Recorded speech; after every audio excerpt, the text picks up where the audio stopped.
안녕하세요. LA 백성교회 김성식 목사입니다. 제53차 성령 컨퍼런스가 2월 19일부터 24일까지 인천 백성교회에서 진행될 예정입니다. 성령의 충만함을 받아 영혼육의 질병을 다 고침받고 새로운 인생을 살아가고자 결단하는 많은 사람들이 이 성령 컨퍼런스에 모이고 있습니다. 저도 여러 번 참석했었는데요, 너무나도 기적의 현장을 두 눈으로 목격하며 참으로 기쁨을 감추지 못했었습니다.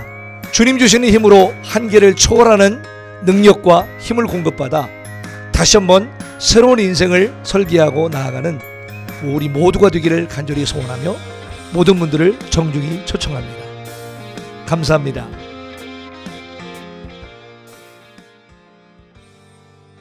요한일서 4장 1절로 8절 말씀 함께 오겠습니다.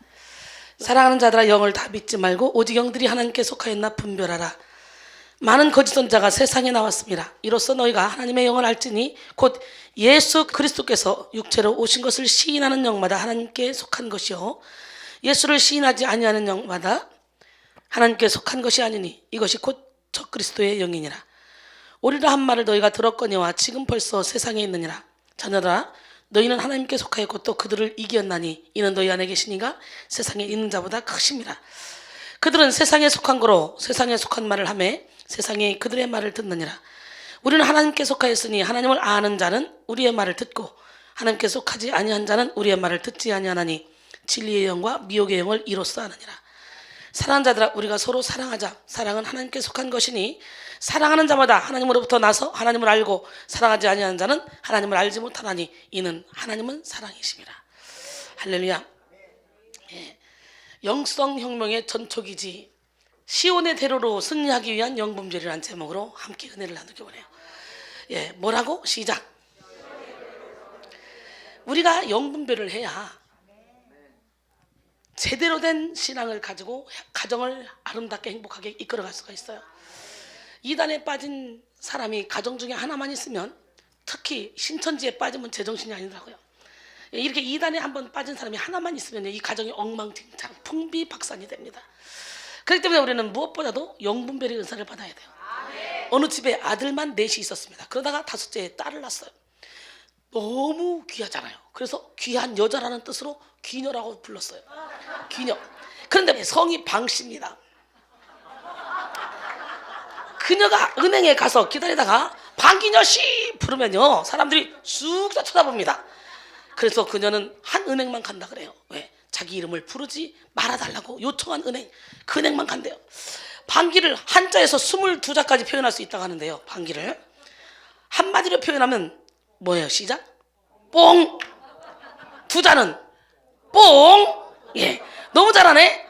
세 자는 똥트림. 네 자는 가죽피리. 다섯 자는 두산의 분노. 여섯째는 항문의 소나타. 일곱 자는 뭐예요? 쌍바이꼴의 비명. 아홉 자는 내적 갈등의 외적 표현. 11자는 꽁보리밥의 이유 없는 반항. 22자는 작은 창자 작사, 큰 창자 작곡. 학문은 왜리 슬피 우나요?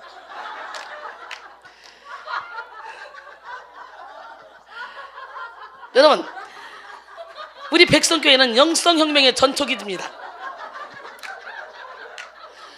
전초기지가 뭡니까? 공격에 유리한 최전방의 군사기지입니다. 우리 영적 전쟁터예요. 여기가 군사기지예요.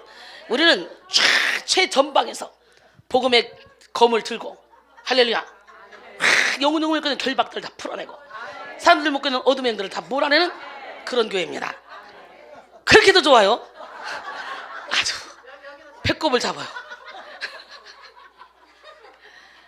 오늘은 영성혁명 4탄으로 시온의 대로로 승리하기 위한 영분별이라는 제목으로 함께 은혜를 나누기를 원합니다. 영분별이 없으면 차라리 영적인 세계 안 열리는 게 나아. 배지 목사님 처음에 영적으로 열리니까 혼자 기도하다가 귀신 다 보고 왔냐? 막 그러다가 무서우니까 예수님이 옷을 딱 벗고 지야 놀자 그래가지고 전화해서 언니 예수님이 나한테 놀재. 너 안 되겠다. 여기서 예배 와야 되겠다. 그 처음 왔는데 어머 세상에.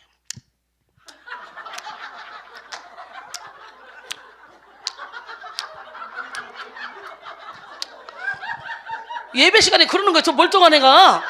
그러더니 조금 있으니까요 갑자기 벌떡 일어나요. 그러더니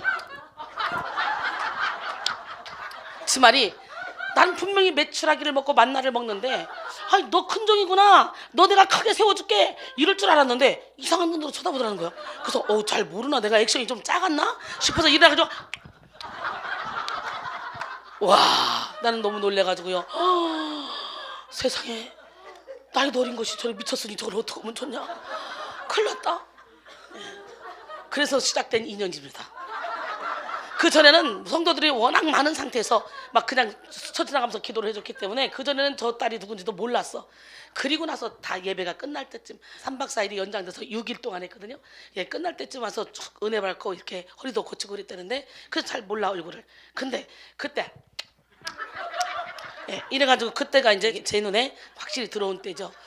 예, 그러면서 낙태로 가장한 귀신이 드러나고 엄마의 부모의 관계가 회복되고 예, 우리도 모르게 무의식을 사로잡고 상처를 통해 환경을 통해 죄를 통해 부모의 죄를 통해 우리도 모르게 무의식을 사로잡고 우리의 인생을 막 엉망진창으로 만들어가는 이 어둠의 영들, 이 죄악의 쓴뿌리를 뽑아내는 일을 제가 하고 있잖아요. 여러분 땡 잡은 거야. 나는 다 잊었다고 생각했는데 세상에 은혜 받다 보니까 내 안에 막 그 어둠이 막 올라오면서 옛날에 그 상처받았던 그 사람이 막 올라온다. 그 사람으로 가장한 귀신이 들어가서 내 인생을 인격을 엉망진창으로 만들어 놓는 거예요. 가시옷을 막 입혀가지고. 그렇기 때문에 오늘 영성훈련은 뭐냐? 바로 나를 찾아가는 거야. 뭐를 찾아가? 나를 찾아가는 거. 영분별이 없으면요 차라리 영적인 세계 안 열리는 게 낫지. 영분별 없으면 미쳐 나다빠지면 어떻게 돼요? 이 젊은 애가. 그래서 내가 야 쟤는 아가씨가 저렇게 이 대학교 1학년짜리가 미쳤으니 저걸 어떻게 하면 좋냐. 그리고 참 심히 걱정했던 애인데 그 영적 전쟁을 치르고 나서 저는 멋진 작품이 돼서 예, 이제 앞으로 많은 사람의 롤모델로 멋지게 쓰임받게 될 줄 믿습니다. 할렐루야. 예, 영적인 세계를 모르면요 그냥 상식적으로 남들이 볼 때 인간적으로 살아갑니다. 그러나 영적인 세계를 아는데 영분별을 하지 못하면요 사탄의 도구가 될 수밖에 없어요. 왜냐면 대청소를 하기 전에는 깨끗해 보입니다. 대청소한다고 막 털어놓으면 먼지가 자욱하죠. 그런 것처럼 회칠한 무덤을 확 제껴놓으면 그 안에 죽은 사람의 뼈와 모든 더러운 것이 막 올라오면서 예 정신이 없어지죠.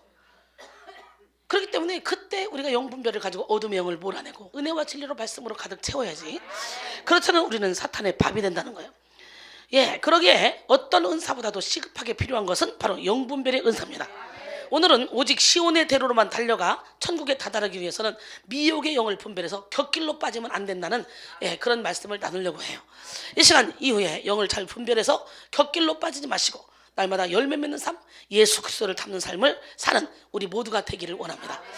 예, 시편 91편 9절로 13절 내가 말하기를 여호와는 나의 피난처시라 하고 지존자를 너의 거처로 삼았으므로 화가 내게 미치지 못하며 재앙이 내 장막에 가까이 오지 못하리니 그가 너를 위하여 그의 천사들을 명령하사 내 모든 길에서 너를 지키게 하심이라.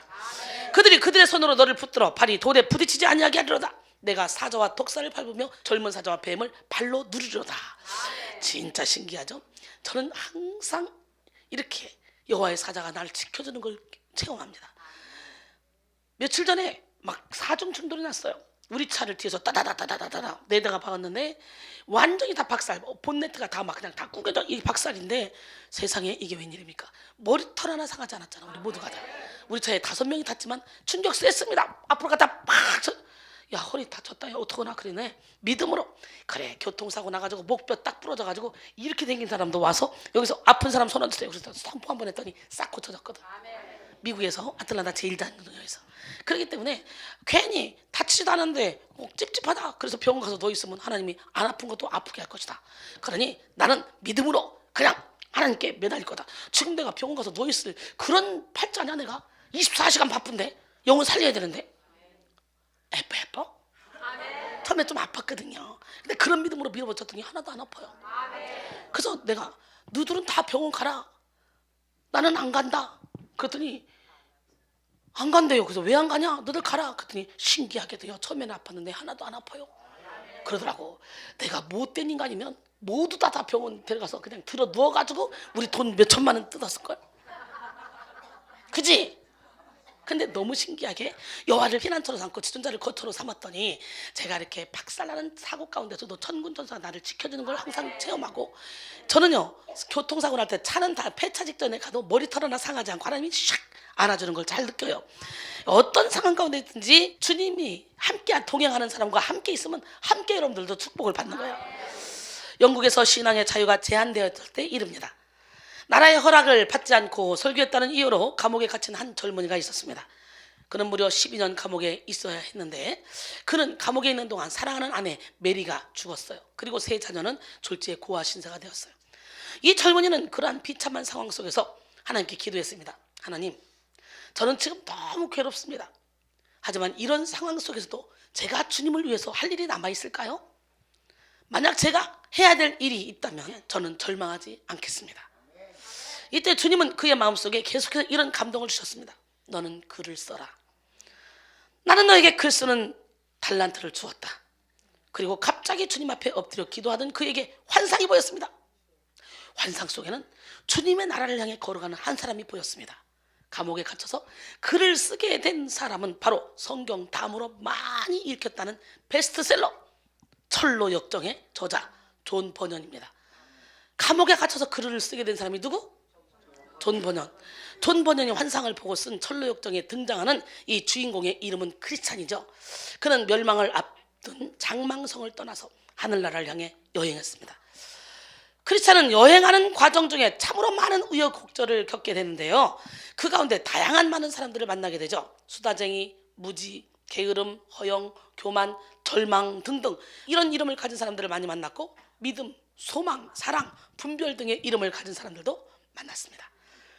수다쟁이, 무지, 게으름, 허영, 교만, 절망 등의 사람들은요, 크리스찬에게 갈등과 혼란, 낙심과 세속적인 마음을 주어서 하늘나라로 가지 못하도록 이렇게 방해하는 사람들이었습니다. 그리고 믿음, 소망, 사랑, 분별 등의 사람들은 크리스찬이 진리의 길을 갈 수 있도록 뒤에서 도와주는 사람들이었어요. 여러분의 주변에 진리의 길을 갈 수 있도록 도와주는 사람들이 많아야지. 여러분이 이렇게 훈련받는다고 하니까 야, 꼭 거기까지 가야 되냐? 야, 이상하더라. 야, 맨날 소리 지르고 뭐냐? 하나님은 뭐 기 먹었냐? 막 그러면서 여러분의 훈련받는 걸 발목 묶는 사람들 참 많습니다. 예, 그러면 어떻게 돼요? 우리는 ESP 거기에 휘둘리지 말고 끝까지 와서 싸워야 돼요. 여러분 주변에 이렇게 여러분이 진리의 길을 가는데 여러분이 낙심하고 넘어질 때마다 일으켜주는 그런 믿음, 소망, 사랑, 분별 같은 그런 사람들이 많이 있어야 되지 않겠어요? 크리스찬은 이렇게 수많은 사람들을 만나면서 흔들리고 주저앉고 다시 일어나는 과정을 거치면서 절망의 수렁, 겸손의 골짜기, 사망의 골짜기, 허영의 시장, 그리고 대마의 금광, 요술에 걸린 땅 등의 역정을 지나 마침내 천성을 마주하게 되었습니다. 사랑하는 성도 여러분, 신앙생활은 철로 역정이에요. 우리는 지금 멸망을 앞둔 이 세상을 떠나서 천국으로 향한 길을 걸어가고 있어요. 우리가 알아야 될 것은요, 속도보다는 방향입니다. 여행자에게 가장 중요한 것은 뭐냐? 바로 길이죠, 길. 여행자는 목적지까지 도달할 수 있는 길을 잘 찾아야 돼요. 여행하는 사람들은요, 길을 찾기 위한 나침판, 지도, 내비게이션을 잘 챙기고 길에 세워져 있는 안내 표지판을 잘 따라가야 됩니다. 그렇지 않으면 길을 잃고 헤매고 고생하거나 어려운 일을 당하기가 십상이죠. 마찬가지로 천국을 향해 가고 있는 성도들에게도 아주 중요한 게 뭐냐? 바로 길이죠. 천국으로 인도하는 길을 잘 따라가야 길을 잃지 않고 천국까지 도달하며 승리할 수가 있습니다. 곁길에 빠지면 안 돼요. 그런데 많은 사람들이 자기 의에 도취돼서 자기 생각대로 길을 만들어서 쉼 없이 달려갑니다. 잘못된 길로 막 달려가면요, 오히려 안간힘만 못해요. 참으로 안타까운 일이죠. 그런데요, 여기서 함께 앞장서서 일하는 사람들이 자기의 생각대로 막 달려가 버리면 이거는 골 때리는 거예요. 차라리 그 사람은 여기서 없는 게 나아. 아주 백해무익이야. 가만히 있으면 놔두면 다른 사람들이 하는데 혼자 하겠다고 분주하게 일하면서 반대로 막 끌려가면 끌고 오는데 더 힘들어 버려. 그래 안 그래? 그렇기 때문에 방향 설정을 잘하지 못하면 차라리 일하지 말고 손 놔야 돼. 근데 이상한 건 방향 설정을 잘 못하고 자기 의에 도취된 사람들이 일은 또 되게 적극적으로 한다. 뭐냐? 그런 사람들이 일단 굶겨서 힘을 다 빼버려야 될 것 같아. 힘이 없으면 안 갈 거 아니야. 나는 체력이 딸리니까 될 수 있으면 방향 설정을 딱 하고 갈 때 딱 가지. 난 여러분 모두가 다 방향 설정을 잘 하시길 바랍니다. 예, 방향 설정을 잘못하고 막 달려가면 더 일을 그르치기 때문에 안 가지만 못해. 그런 사람도요 게으른 사람이에요. 분주하게 떠든다고 되는 게 아니라 열매가 없이 분주한 건 게으른 사람들이에요. 깨닫지 못하기 때문에 가는 거죠. 참으로 안타까운 일이죠. 고린도전서 9장 26절로 27절 그러므로 나는 다름질하기를 향방 없는 것 같이 아니하고 싸우기를 허공을 치는 것 같이 아니하며 내가 내 몸을 저 복종하게 하면 내가 남에게 전파한 후에 자신이 도리어 버림을 당할까 두려워함이로다 그랬어요. 천국으로 인도하는 길은 바로 시온의 대로입니다. 예수 그리스도는 친히 우리의 시온의 대로가 되어 주십니다. 그래서 우리를 하나님 품으로 천국으로 인도해 주십니다. 요한복음 14장 6절에 보니까 예수께서 이르시되 내가 곧 길이요 진리요 생명이니 나로 말미암지 않고는 아버지께로 올 자가 없느니라 그랬어요. 예수 그리스도는 시온의 대로에 알파와 오메가 시작과 마침이 되십니다. 시온의 대로가 되시는 예수님만 잘 따라가면 우리는 형통의 축복을 누리며 천국에 도착할 수가 있습니다. 그 어떤 악의 힘도 시온의 대로에서는 힘을 쓸 수가 없습니다. 그 어떤 거짓의 영도 시온의 대로에서는 움직일 수 없습니다. 이사야 35장 8절로 10절 거기에 대로가 있어 그 길을 거룩한 길이라 일컫는 바 되리니 깨끗하지 못한 자는 지나가지 못하겠고 오직 구속함을 받은 자들을 위하여 있게 될 것이라. 우매한 행위는 그 길로 다니지 못할 것이며 거기에는 사자가 없고 사나운 짐승이 그리로 올라가지 아니하므로 그것을 만나지 못하겠고 오직 구속함을 받은 자만 그리로 행할 것이며 여호와의 속량함을 받은 자들이 돌아오되 노래하며 시온에 이르러 그들의 머리 위에 영영한 희락을 띠고 기쁨과 즐거움을 얻으리니 슬픔과 탄식이 사라지리로다. 저와 여러분은 지금 여러분의 영혼 안에 영성 혁명을 일으켜서 거룩한 시온의 대로를 만들어 함께 지금 천국을 달려가고 있는 점이 있습니다. 너무도 많은 사람들이요 지옥행 열차를 타놓고 자기는 천국의 열차를 탔다 그래요.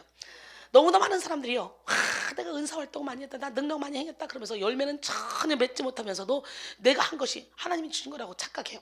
여러분 열매가 없으면 싹 다 가짜예요. 시온의 대로를 따라가는 성도는요 항상 주께 힘을 얻고 눈물 골짜기로 지나갈지라도 넉넉한 힘을 공급받아서 더욱더 힘차게 하나님 앞에 가까이 가게 됩니다. 시편 84편 5절로 7절 보니까 주께 힘을 얻고 그 마음에 시온의 대로가 있는 자는 복이 있나이다. 그들이 눈물 골짜기로 지나갈 때 그곳에 많은 샘이 있을 것이며 이른 비가 복을 채워주나이다.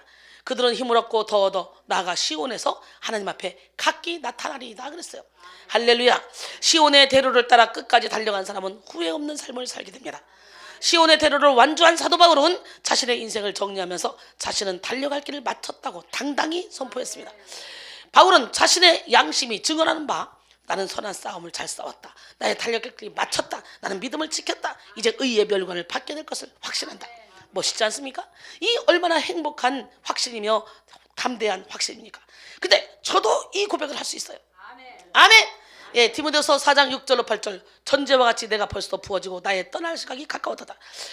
나는 선한 싸움을 싸우고 나의 달려갈 길을 마치고 믿음을 지켰으니 이제 후로는 나를 위하여 의의 멸관이 예비되었으므로 주 곧 의로우신 재판장이 그날에 내게 주실 것이며 내게만 아니라 주의 나타나심을 사모하는 모든 자에게도 여기 오면 모두가 다 이렇게 생명의 길로 달려가게 됩니다. 그렇기 때문에 백성교회에 오신 분들이 대박인 거예요. 저는요 지금 죽어도 염려 없어요. 24시간 온전히 하나님께 나 자신을 드린 그런 삶을 계속 살고 있기 때문에 혹시라도 내가 나중에 잘못된 욕심이 들어와서 육신의 종류 안목의 종류 이생의 자랑을 쫓아가다가 지옥으로 퐁당 빠지면 안 되잖아. 저는 언제든지 지금이라도 주님이 오라면 아멘 하고 감사하고 갈 수 있어요. 그런데 바울처럼 후회 없는 삶을 사는 사람이 그렇게 많지가 않죠. 많은 사람들이 자신의 지난 날을 후회하며 인생을 후회의 연속이라고 표현합니다. 특히 죽음을 앞둔 순간에 지나온 인생에 대해서 많은 후회를 하며 돌이킬 수 없는 인생에 대해서 한탄합니다. 사람들은 저마다 자신이 잘 살고 있다고 생각하면서 살아가는데요, 인생을 마치는 순간에 뒤돌아보면 자신이 잘못 살았다는 것을 깨닫게 됩니다. 잠언 19장 3절에 사람이 미련함으로 자기 길을 굽게 하고 마음으로 여호와를 원망하느니라. 잠언 16장 2절에 사람이 행위가 자기 보기에는 모두 깨끗하여도 여호와는 심령을 감찰하시니라 그랬어요. 세상 최고의 부귀명예 권세를 다 누렸던 솔로몬도 인생 말년에 자기의 삶을 후회하면서 모든 것이 헛되다고 한탄했습니다. 전도서 1장 2절로 3절 전도자가 이르되 헛되고 헛되며 헛되고 헛되니 모든 것이 헛되도다. 해 아래서 수고하는 모든 수고가 사람에게 무엇이 유익한가? 저도 정말 나름대로 20대 초반부터 저는 대졸자 봉급이 33만 원일 때 저는 3,400만 원 벌었어요. 음악학원 하면서. 정말 잘 나갔거든요. 그날은 우리 저렇게 멋있는 신랑하고 결혼하면서 내 인생은 이제 황금빛 찬란한 멋진 삶만 펼쳐질 것이다 라고 생각했는데, 신혼여행 갔다 딱 오자마자 이상한 현상이 벌어졌어. 멀쩡하게 있는데 갑자기 바람 소리를 동반하고 이상한 형체가 와서 목을 막 졸리는 거예요. 숨이 다 끊어질 때 놓고 가요. 근데 매일매일 아침마다 나타나. 도대체 이게 뭔지 몰라. 그래서 결국은 86년 3월 22일 결혼했다가 단 하루만 편하게 살다가 죽었으면 좋겠다. 그럴 때 우리 신랑이 교회 가자. 그래서 신랑하고 손잡고 예배당에 갔는데 첫 번째 발을 딱 디드는 순간 예배당 문턱에 발만 디뎠는데 너는 죄인이다 음성이 3번 연거푸 들렸어요. 세상에. 요한복음 16장 9절에 보니까 죄에 대하여라 하면 나를 믿지 아니하며, 우리는요 막 어떤 죄를 지어야만 죄인이라고 생각하잖아. 근데 예수를 믿지 않는 것이 가장 큰 죄래요. 두 번째 들린 음성이 뭔 줄 알아요? 헛되고 헛되며 헛되고 헛되니 모든 것이 헛되도다.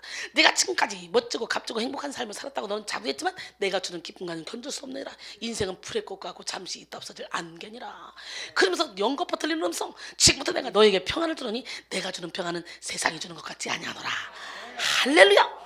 세상에 보니까 하나님의 음성이 이 엄청나게 큰 음성, 우리와 같은 음성으로 쩌렁쩌렁쩌렁 내 귀에 들렸는데, 사울아 사울아 모세야 모세야 사메라 사메라 불렀던 것처럼 쩌렁쩌렁하게 들렸는데, 그 음성이 나중에 보니까 성경에 다 있더라고. 베드로전서 1장 24, 25절, 야고보서 4장 14절, 요한복음 14장 27절, 성경이 다 있더라고. 그렇기 때문에 우리와 같은 음성으로 내 귀에 하나님의 음성이 들릴지라도 직통계시다 이런 말 하면 안 돼요. 직통계시라고 하지 말고, 이거는 직통계시가 아니라 오늘날은 직통계시가 없어. 지혜와 계시의 영이 임한 거야. 뭐가 임한 거야? 그렇지. 하나님은 어제나 오늘이나 영원토록 동일하신 분이에요. 저는 이렇게 언뜻 보면 직통계시 받았다 할 정도로 그렇게 직접적으로 하나님의 우리와 같은 음성을 들었습니다. 근데 그 음성이 다 어디 있었어? 성경에 있잖아요. 그렇기 때문에 어떤 음성을 듣든지 어떤 예언이 나오든지 성경에 없으면 우리는 과감하게 샥 버려야 돼. 기적의 하나님은 살아계십니다. 여러분, 해 아래서 수고하는 모든 수고가 사람에게 무엇이 유익한가 그랬어요. 뿐만 아니라 예수의 이름을 부르며 예수의 진리를 선포하는 많은 목회자의 성도들도요, 자신의 인생을 후회하는 경우가 참 많이 있죠. 복음에 대한 뜨거운 열정으로 목회를 시작한 주의 종들이 자신들의 목회를 후회하며 탐욕과 쾌락에 쓰러져서 세상에 정죄를 받는 경우도 많이 있죠. 그리고 많은 사람들이 목회는 힘든 것이다, 개척은 힘든 것이다. 야, 그런데 힘들어요. 저는요 신바람 나요. 이 사역이 다시 태어나도 저는 이 일을 해요. 그러니까 여기서 그렇게 잘 나가고 자기 전공들이 딱딱딱 있는 사람들도 여기서 은혜를 받으면 자기 전공 싹 내려놓고 나 따라 주의 종이 되겠습니다. 그래서 서울신대 대학원으로 나가잖아요. 너무너무 신기한 일이 벌어져. 여기가 내가 세상에 비치면 말 아래 두지 않냐고 등경 위에 둬서 집안 모든 사람에게 비친대. 말이 뭡니까? 말? 쌀을 옛날에 한 말 두 말 됐잖아. 그 말 밑에 딱 이렇게 덮어놓고 그 속에 빛을 두면 안 보이잖아. 딱 막아서. 그러니까 내가 비치면 하나님이 말 아래 두지 않는가 등경 위에 둬서 집안 모든 사람에게 비친다는 것처럼, 내가 어디가 숨어 있든지, 내가 하나님의 사명을 받고 내가 어디 가서 1대1로 누구를 살리든지 우리 하나님은 나를 통해 빛을 비추기 위해서 끄집어낸다니까. 끄집어내. 그래서 생각지도 않은 분들이 저를 딱 끄집어다가 최고의 자리에 착착착 앉혀놓는다고. 너무너무 신기하지 않습니까? 우리 하나님은 살아계신데 여러분 모두가 다 영분별의 은사를 받기를 원합니다. 영분별의 은사를 못 받으면 심각해져요. 요즘요 카페에 들어가 보면요 종말론자들이 얼마나 설치고 있는지 몰라요. 옛날에 종말론자들 이 단위로 몰려가지고 싹 다 흩어졌는데 전 세계로 흩어진 사람들이 슬금슬금해서 카페로 해서 싹 모집해가지고 다시 베리집이다 뭐 666이다 뭐 여러분 왜 걱정해? 내가 기름 준비만 하면 걱정할 게 하나 없어. 죽음이 왜 두려워? 전쟁이 왜 두려워? 기름 준비만 하면 육신의 장막집 벗으면 손으로 짓지 않은 영원한 집이 우리를 기다리고 있는데 뭐가 걱정이야? 죽음이 왜 무서워? 40년 동안 교회를 섬긴 김태복 목사는 크리스찬 웹진 소리에 다음과 같은 글을 올렸습니다. 목회 40년을 되돌아보면 후회하는 점이 한두 가지가 아니다. 그 중에 하나가 종말론에 너무 심취해서 목회에 전념하지 못했다는 사실이다. 목회 초기에 가장 소홀히 취급했던 성경이 요한계시록이다. 아무리 해석하려고 해도 너무 난해하고 이 주석 저 주석을 읽어도 명쾌하지 않았다. 설교 본문을 택하는 경우는 고작해야 계시록 2장 3장에 나오는 7교회나 20장에서 22장을 장례식 때 본문으로 택하는 정도에 불과했다. 그러다가 1976년에 우연히 서점에 들렀다가 만난 책이 홀 린세이가 저술한 신세계의 도래였다. 계시록을 장별로 현대 세계 정세에 맞춰 해석한 내용이었다. 그 책은 난해하기 짝이 없던 내용들을 너무나 확실한 논조로 해석해주고 있었다. 순식간에 그 책을 독파하면서 많은 충격을 받았다. 그러나 너무도 독특한 주장들이기에 더 확실한 것을 알기 위해 유사한 주장들을 담은 많은 책들을 구입해서 탐독하기 시작했다. 그 책들은 구약의 다니엘서와 에스겔서, 그리고 예수 그리스도의 마태복음 24장의 예언들, 더 나아가서는 노스트라다무스나 진 딕슨 같은 예언가들의 주장을 모두 엮어서 미래의 세계를 전망해주고 있었기에 깊이 빠져들 수밖에 없었다. 그 주장들 중 큰 충격을 받을 수밖에 없었던 것은 계시록이 가장 강하게 예언하고 있는 적그리스도에 대한 적나라한 해석이었다. 계시록 13장 1절에 보면 적그리스도가 뿔이 열이요 머리가 7의 모습으로 표현하고 있다.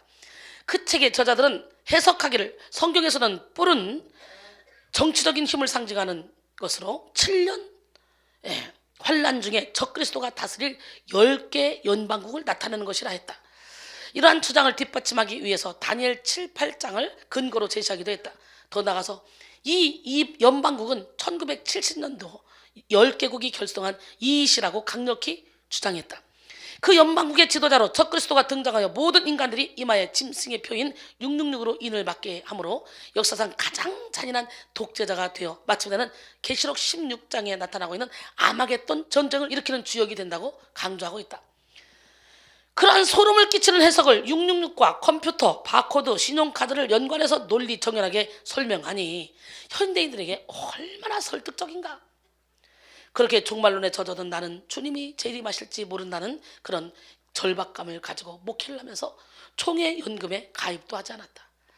주님이 오시면 모든 것이 소용없다고 느껴졌기 때문이다. 1976년 홀 린세이의 저서를 통해서 깊은 영향을 받았던 때부터 지금까지 40년이 흘러갔다.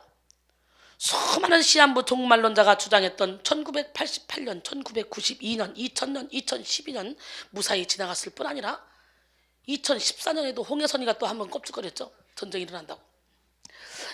이시 10개국을 통해서 적그리스도가 등장한다고 했는데 지금은 유럽연합에 가입한 국가가 총 28개국이나 되었으니 그들의 주장에 혹했던 나 자신의 한심하다는 생각을 금할 수가 없다. 더욱 노년을 위해서 총회 연금이라도 가입했었더라면 교회에서 원로 목사에게 주는 매월 사례비도 사양할 수 있었을 텐데 하는 후회가 마음을 아프게 한다. 더욱 은퇴한 입장에서 아쉬운 것은 언제 주님이 오실지라도 깨어 근신하며 충성하며 전념했더라면 목회의 열매가 더 풍성하지 않았을까라는 점이다. 그런 면에서는 내일 지구가 멸망할지라도 한 그루의 사과나무를 심으리라고 단언했던 스피노자의 말이 가슴에 젖어온다.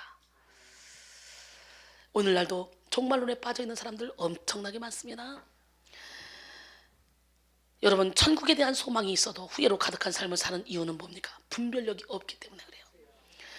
그래서요, 막 일루미나티 뭐 어쩌고저쩌고 이런 거 보는 사람들이요 막 두려워도 벌벌벌 떱니다.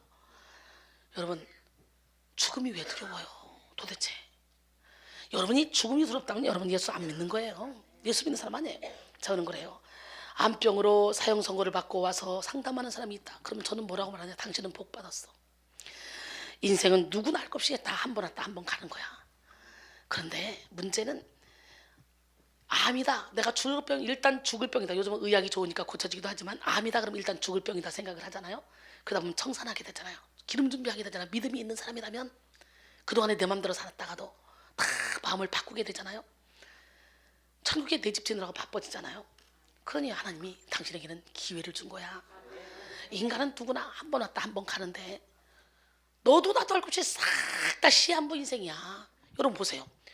영도 고기 잡으러 가다가 그냥 그 자리에서 그냥 배가 침몰되면서 사람들 막 죽어나 자빠지고 생각지도 않은 그런 사고들이. 저번에 보세요. 제천에서는 찜질방에서 그냥 목욕하러 갔다가 그냥 거기서 불 나가지고 그냥 죽어버려.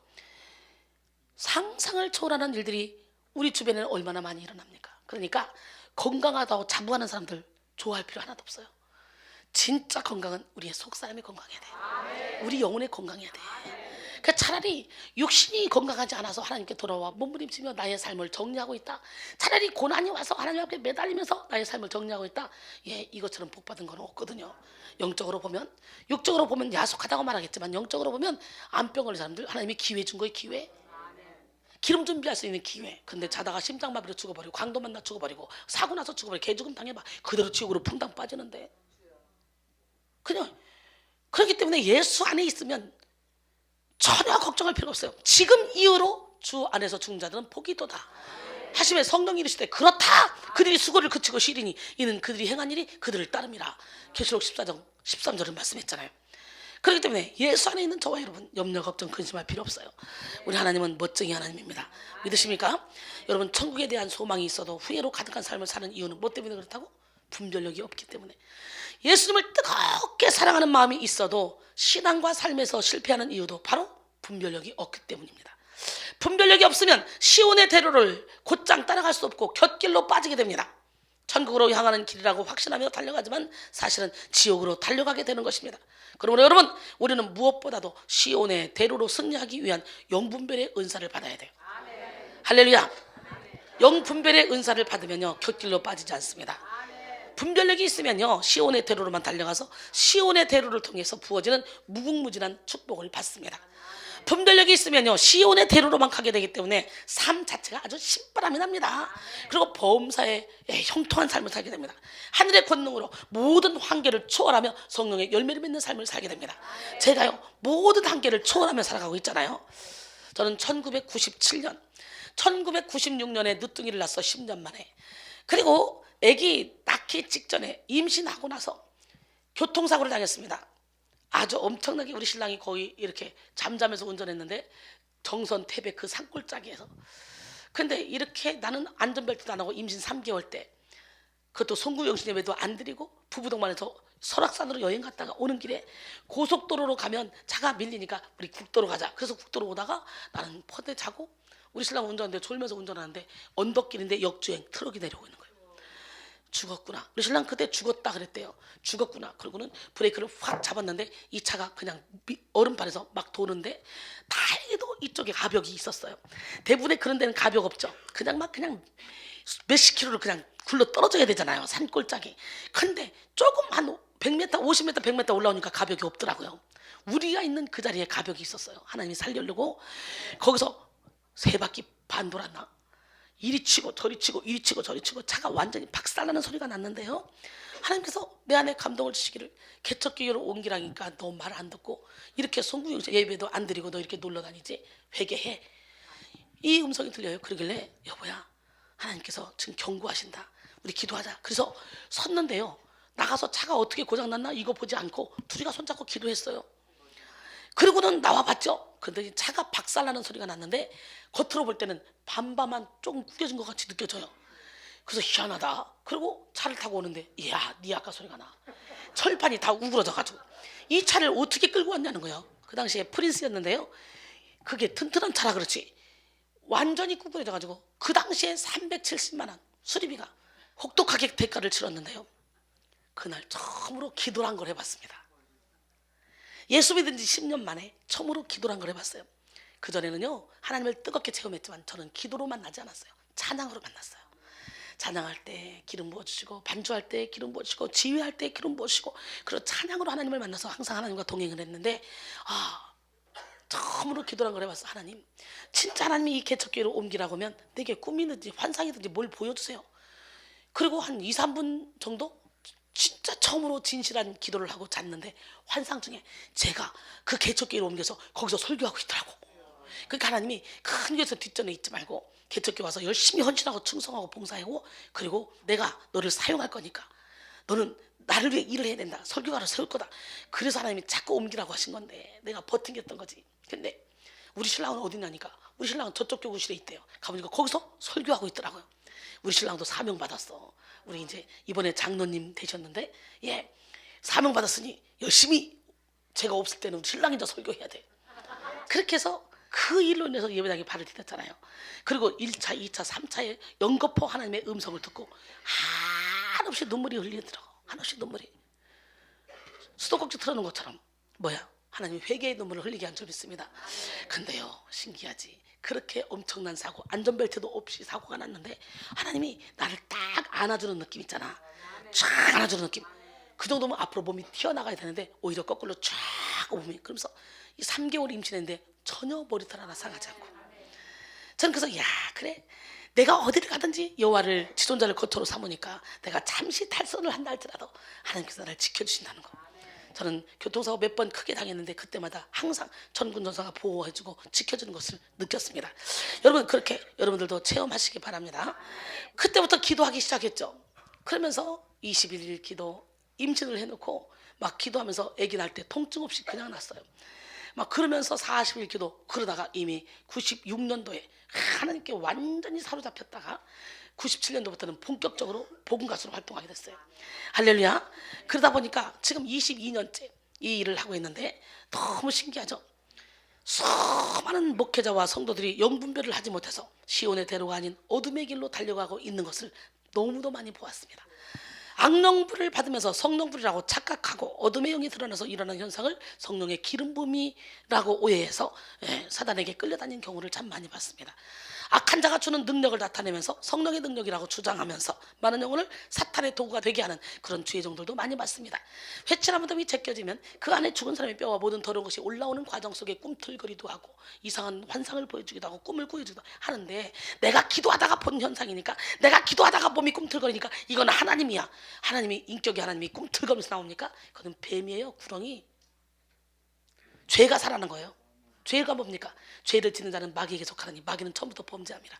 하나님의 아들이 나타나는 것은 마귀의 일을 멸하려 하십니다. 귀신은 거짓말쟁이, 거짓의 명수입니다. 그래서 여러분, 그렇게 몇 대 손님한테 누구보다 말 시킬 필요 없어요. 가끔은 제가 영성 훈련 차원에서 말을 시킬 때가 있어요. 가끔은.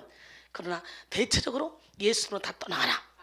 예수의 피, 말씀의 검, 그리고 예수의 이름만 있으면 됩니다. 축기 사역할 때는 다른 거 막 필요하지 않아요. 여러분, 존경을 받는 목회자들이요, 율법주의에 빠져 있든지 아니면 은사주의에 빠져 있으며 자기 의에 도취되어 있는 경우도 참 많이 있습니다. 그런데 그런 주의 종들은 자기가 아는 것이 다라고 생각하는 거예요. 그래서 빠져나려고 하지 않습니다. 얼마나 안타까운지 모릅니다. 그래서 하나님은 저에게 또 영혼의 샘 세계 선교센터 위에 영성혁명의 사명을 주셨어요.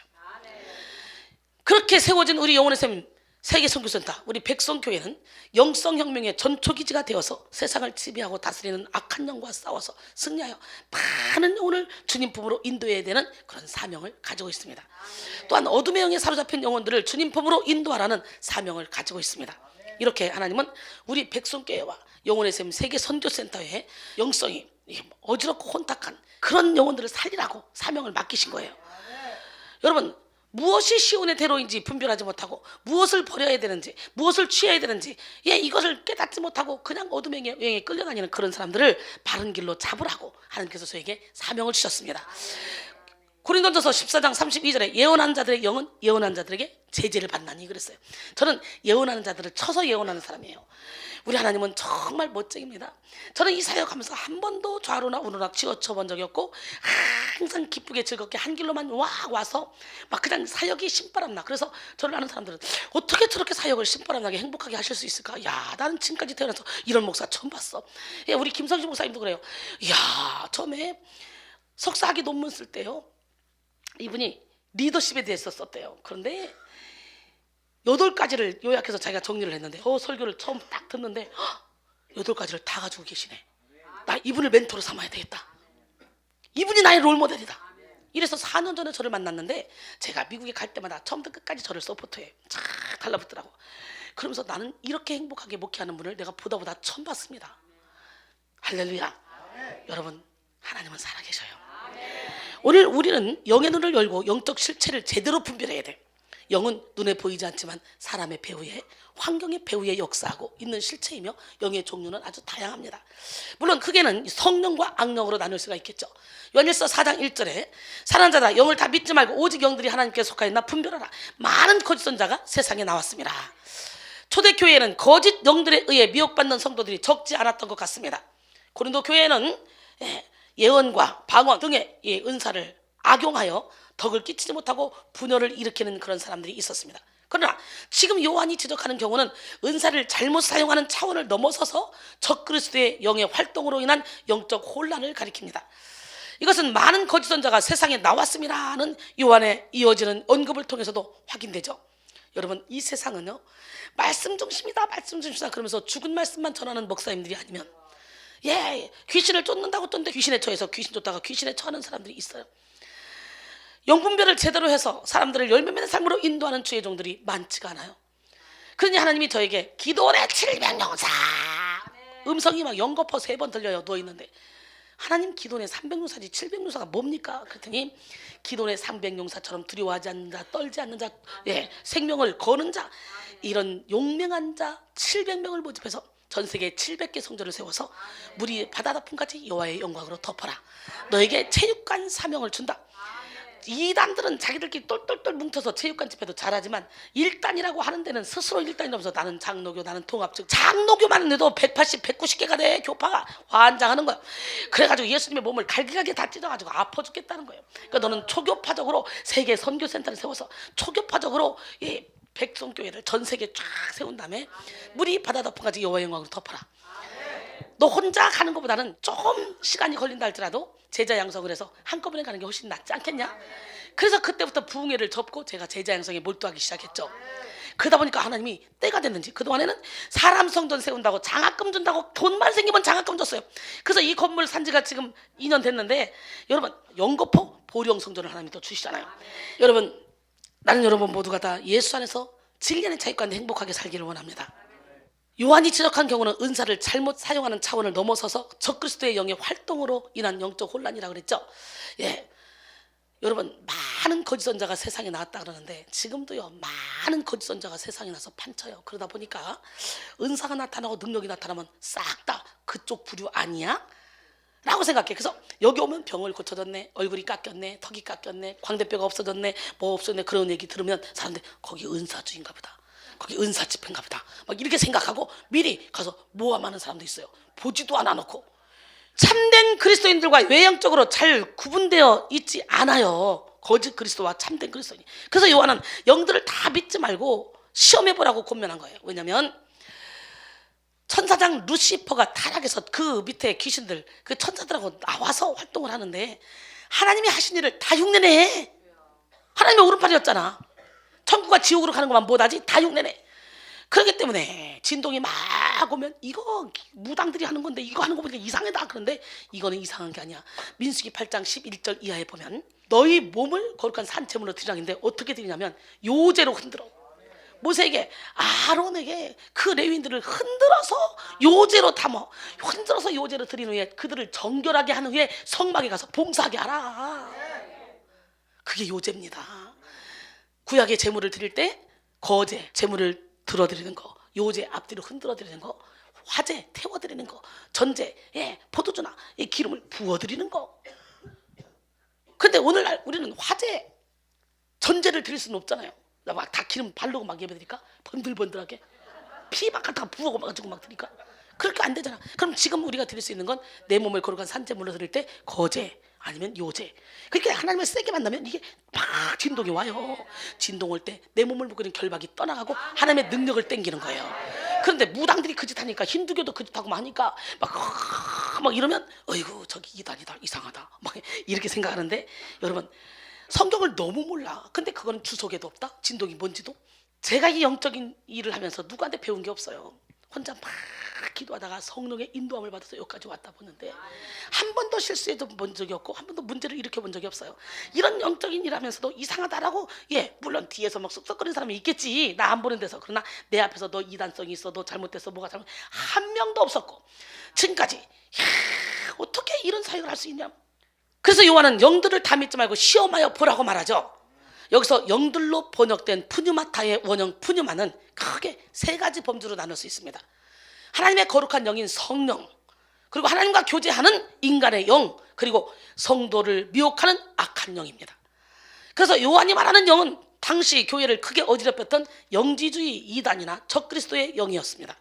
이런 영은 하나님께 속해 있지 않습니다. 한편 시험하라로 번역된 도키마제테의 원형 도키마조는 헤아려 분별하다, 살펴 확증하다라는 뜻으로 어떤 사실을 잘 검토하고 검증하여 진짜인가를 파악하는 것을 가리킵니다. 즉 정밀하게 조사해서 검사 후에 가치를 입증한다는 뜻입니다. 우리는 하나님이 주신 은사인 영분별을 사용해서 정밀하게 영을 조사하고 하나님의 말씀에 비추어 보아서 확증을 얻어야 됩니다. 즉 그들이 하나님께 속했나 점검하라는 것이죠. 오늘 이 시간 여러분 모두가 시온의 대로로 승리하기 위한 영분별의 은사를 받아서 시온의 대로를 통해 형통의 축복을 받기를 원합니다. 히브리서 4장 12절에 보면 하나님의 말씀은 살아있고 활력이 있어 자연할 수 없던 검보다도 더 예리하여 우리의 혼과 영과 및 관절과 골수를 찔러 쪼기까지 하고 우리의 마음의 생각과 뜻을 판단한대요. 하나님의 말씀이 선포되어지면 우리의 심령 골수를 찔러 쪼개서 병마를 잡아내고 우리의 모든 이론을 잡아내고 우리의 틀을 다 깨부셔버리고 여러분 안에서 생생향이 터져 나와야 되는 거예요. 근데 말씀을 듣는데 아무런 감동이 없어. 귀만 즐겁다가 그렇구나 너 저거 아는 말씀이야 그래 그리고 가는 거 이거는요 아무런 의미가 없는 거예요. 죽은 말씀이에요.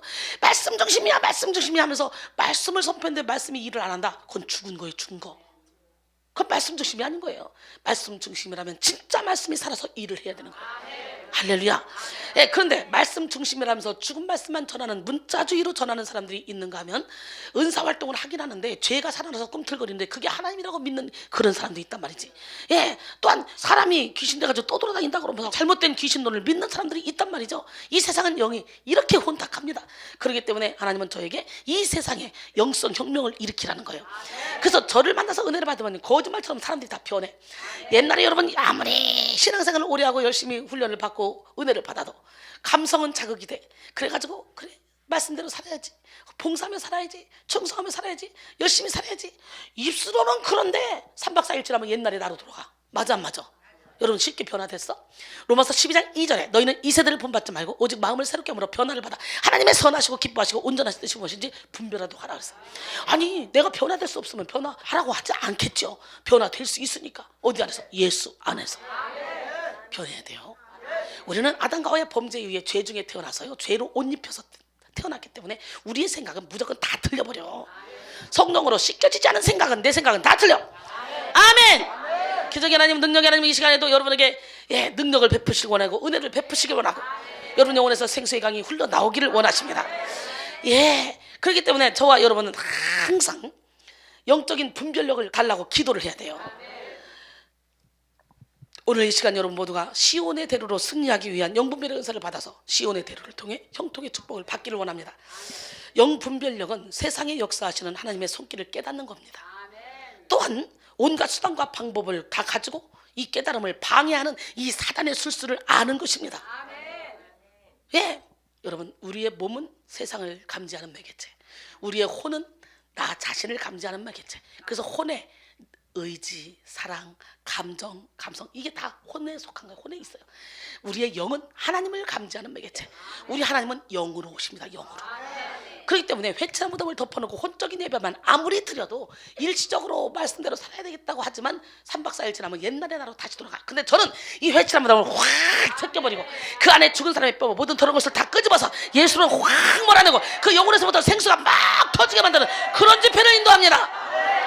로마서 7장 9절에 전에 율법을 깨닫지 못했을 때는 내가 살았더니 계명의 이름에 죄는 살아나고 난 죽었다. 죄가 살아나니까 그때부터 어떻게 돼요? 내 안에 두 가지 법이 있다. 선을 행하고 원하는 나에게 악이 함께 있는 것이다. 나는 하나님의 뜻대로 살고 싶고 선을 행하고 싶은데 내 속에 있는 이 죄가 자꾸 나를 육체의 법으로 끌고 간다. 오라 나는 공고한 사람이로다. 누가 나를 이 사망의 몸에서 건져내랴 그래요. 지금 제가 이렇게 내적 치유를 하는 건요 저밖에 없을걸요. 물론 여기서 훈련받은 사람이 흉내는 내겠죠. 그러니까 아무리 이론으로 심리학으로 논리적으로 해도 필요 없어. 제가 그랬지 심리학은 육적인 사람들에게 해당되는 거지 성령에 의해서 완전히 변화된 사람에게는 심리학이 해당이 안 돼. 왜냐하면 예수님은 7번씩 70번이라도 용서하라 했고 어떻게 용서하라 했냐? 내가 십자가에 못 박혀 죽기까지 용서하라 했어. 그렇기 때문에 심리학이 적용이 안 돼. 예수님의 마음이 품어지기 때문에. 예수님의 사랑의 너비와 길이와 높이와 깊이를 깨달아 사랑으로 충만해져서 모든 사람을 품는데 뭔 놈의 심리학이 거기가 적용이 돼. 그잖아요. 아직 못 죽은 사람한테 적용이 되는 거예요. 그렇기 때문에 이순이 앞에 오면 심리학이 뭐고 다 깨박살나는 거예요. 내적 치유한다고 뭐 책 갖다 드리면 다 깨박살나는 거예요. 성령의 충만함만 받아봐.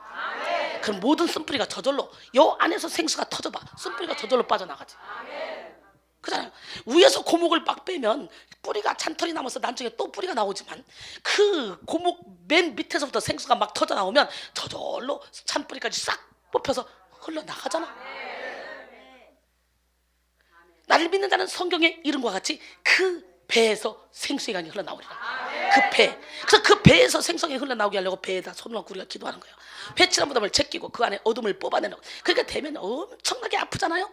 여러분, 우리의 영혼의 창은 마음이고 우리의 마음의 창은 눈이야. 그렇기 때문에 눈 안수하면 막 눈이 빠졌다가 몇 바퀴 돌다가 온다 그래. 여러분 아프다고 그러지만요, 눈 안수하면 그 자리에서 팍팍 죽는 사람들 수두룩합니다. 그 정도는 아픈 거 아니에요. 아, 아파. 아니, 죽어요. 그냥 숨이 그러다가 살아나요. 여러분, 정말 이 영적인 세계 들으면요 정말 신기하고 놀랍습니다. 나는 세상을 진짜 좋아하는 사람이고, 여러분이 보기에도 끼가 있어 보이잖아요. 정말 노는 거 좋아하고, 세상 좋아하고, 쇼핑 좋아하고, 찜질방 좋아하고, 바닷가 좋아하고, 뭐 맛있는 거 먹으러 다니는 거 좋아하고. 그런데 세상과 나는 간 곳 없고 오직 구속한 주만 보여. 아주 세상을 무 잘라듯이 팍 잘라버리시네 하나님이. 그래서 내가 세상이 돼요. 세상이 나야 돼요. 십자가에 뭐 박혀버렸어. 사도 바울이 고백했잖아. 그 갈라디아 6장 14절에. 내가 그렇다니까. 야, 그런데 신기한 건 여러분이 내가 불쌍해 보여, 행복해 보여? 근데 나는 잠도 못 자. 막 살 달달달달 떨려가지고 거의 막 이렇게 365일 이고 살아. 설교 좀 하고 설교하고. 그러니까 이 너무 컴퓨터 보니까 막 이제 눈물이 나와. 막 이거 보다가 보면 아이고 눈 때문에 안 되겠다. 아 10분만 쉬었다가 막 이러고, 남들처럼 불 꺼내고 푹 자고 이런 걸 못해요. 그런데도 내 영혼은 왜 이렇게 행복할까? 여기서 막 생수가 막 터져나와. 막 약장사 되게 잘하잖아. 막 천국 약장사. 진짜 이 약을 잡수고 빨리 신구약을 잡수고 빨리 모든 영혼의 질병을 다 고침받기를 원합니다. 예, 영분별이 뭐라 그랬어요? 세상의 역사는 하나님의 손길을 깨닫는 것, 그리고 온갖 수단과 방법으로 이 깨달음을 방해하는 사탄의 술수를 알고 대적하는 것이라. 영분별은 곁길로 빠지지 않고 시온의 대로로 완주하게 하는 능력입니다. 이 영분별력은 하나님이 주시는 카리스마, 은사로 임하기도 하고요. 또한 훈련과 교육을 통해 깨달음으로 형성되기도 하고요. 그리고 말씀을 통해 오기도 합니다. 고린도전서 12장 7절로 11절 보니까 각 사람에게 성령이 나타나시면 유익하게 하렵니다. 어떤 사람에게는 성령으로 말미암아 지혜의 말씀을, 어떤 사람에게는 성령을 따라 지식의 말씀을, 다른 사람에게는 성령으로 믿음을, 어떤 사람에게는 한 성령으로 병 고치는 은사를. 할렐루야. 어떤 사람은 능력 행함을, 어떤 사람은 예언함을, 어떤 사람에게는 영들 분별함을. 여기 나오잖아. 성령의 은사 중에 영들 분별함. 이거 받아야 돼. 다른 사람에게는 각종 방언 말함을, 어떤 사람에게는 방언들 통역함을 주시나니 이 모든 일은 같은 한 성령이 행하사 그의 뜻대로 각 사람에게 나누어 주시는 것이다. 오늘 지혜의 은사, 지식의 은사, 믿음의 은사, 신유의 은사, 능력 행함의 은사, 예언의 은사, 영분별의 은사, 각종 방언 말함의 은사, 방언들 통역함의 은사, 사랑이라고 화평 인내 자비 양선 충성 은총 절제의 은사. 아멘. 다 땡겨. 믿음으로 땡겨.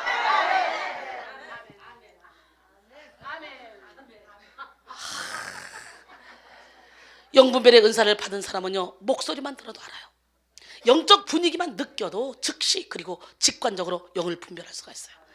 여기서 훈련시키다 보면 찬양을 시키고 간증을 시키고 하다 보면 그 목소리에 자기 의가 드러날 때 막 지시나, 사람들이 잘한다 그러면 지시나면 아주 100% 무의식의 세계에 그 어둠이 확 목소리로 같이 나와. 그래가지고 막 이상한 소리를 내요. 여러분, 한 사람의 목소리가 50사람이 얘기하는 것처럼 100사람이 얘기하는 것처럼 들리기도 한다요.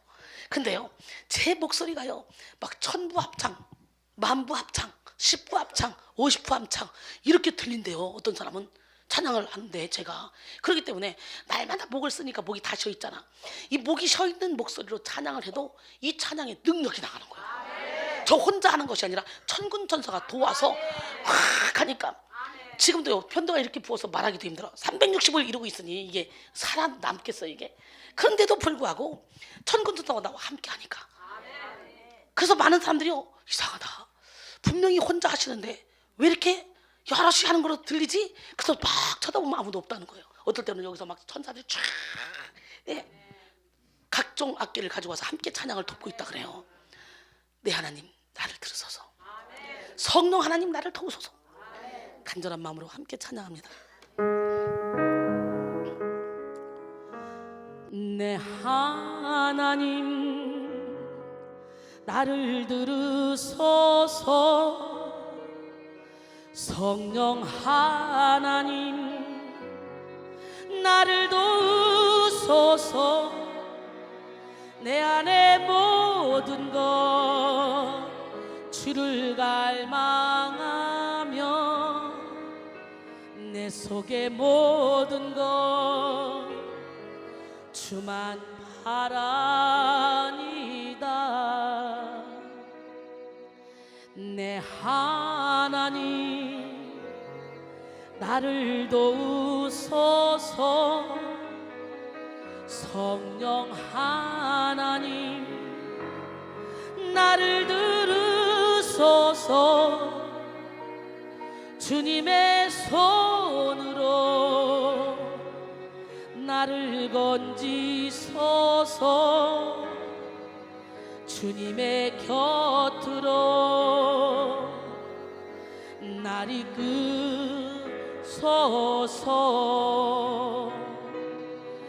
내가 새벽 날개를 치며 저 바다 끝에 거할지라도 내가 하늘에 올라갈지라도 주는 거기 계시며 인도하시네.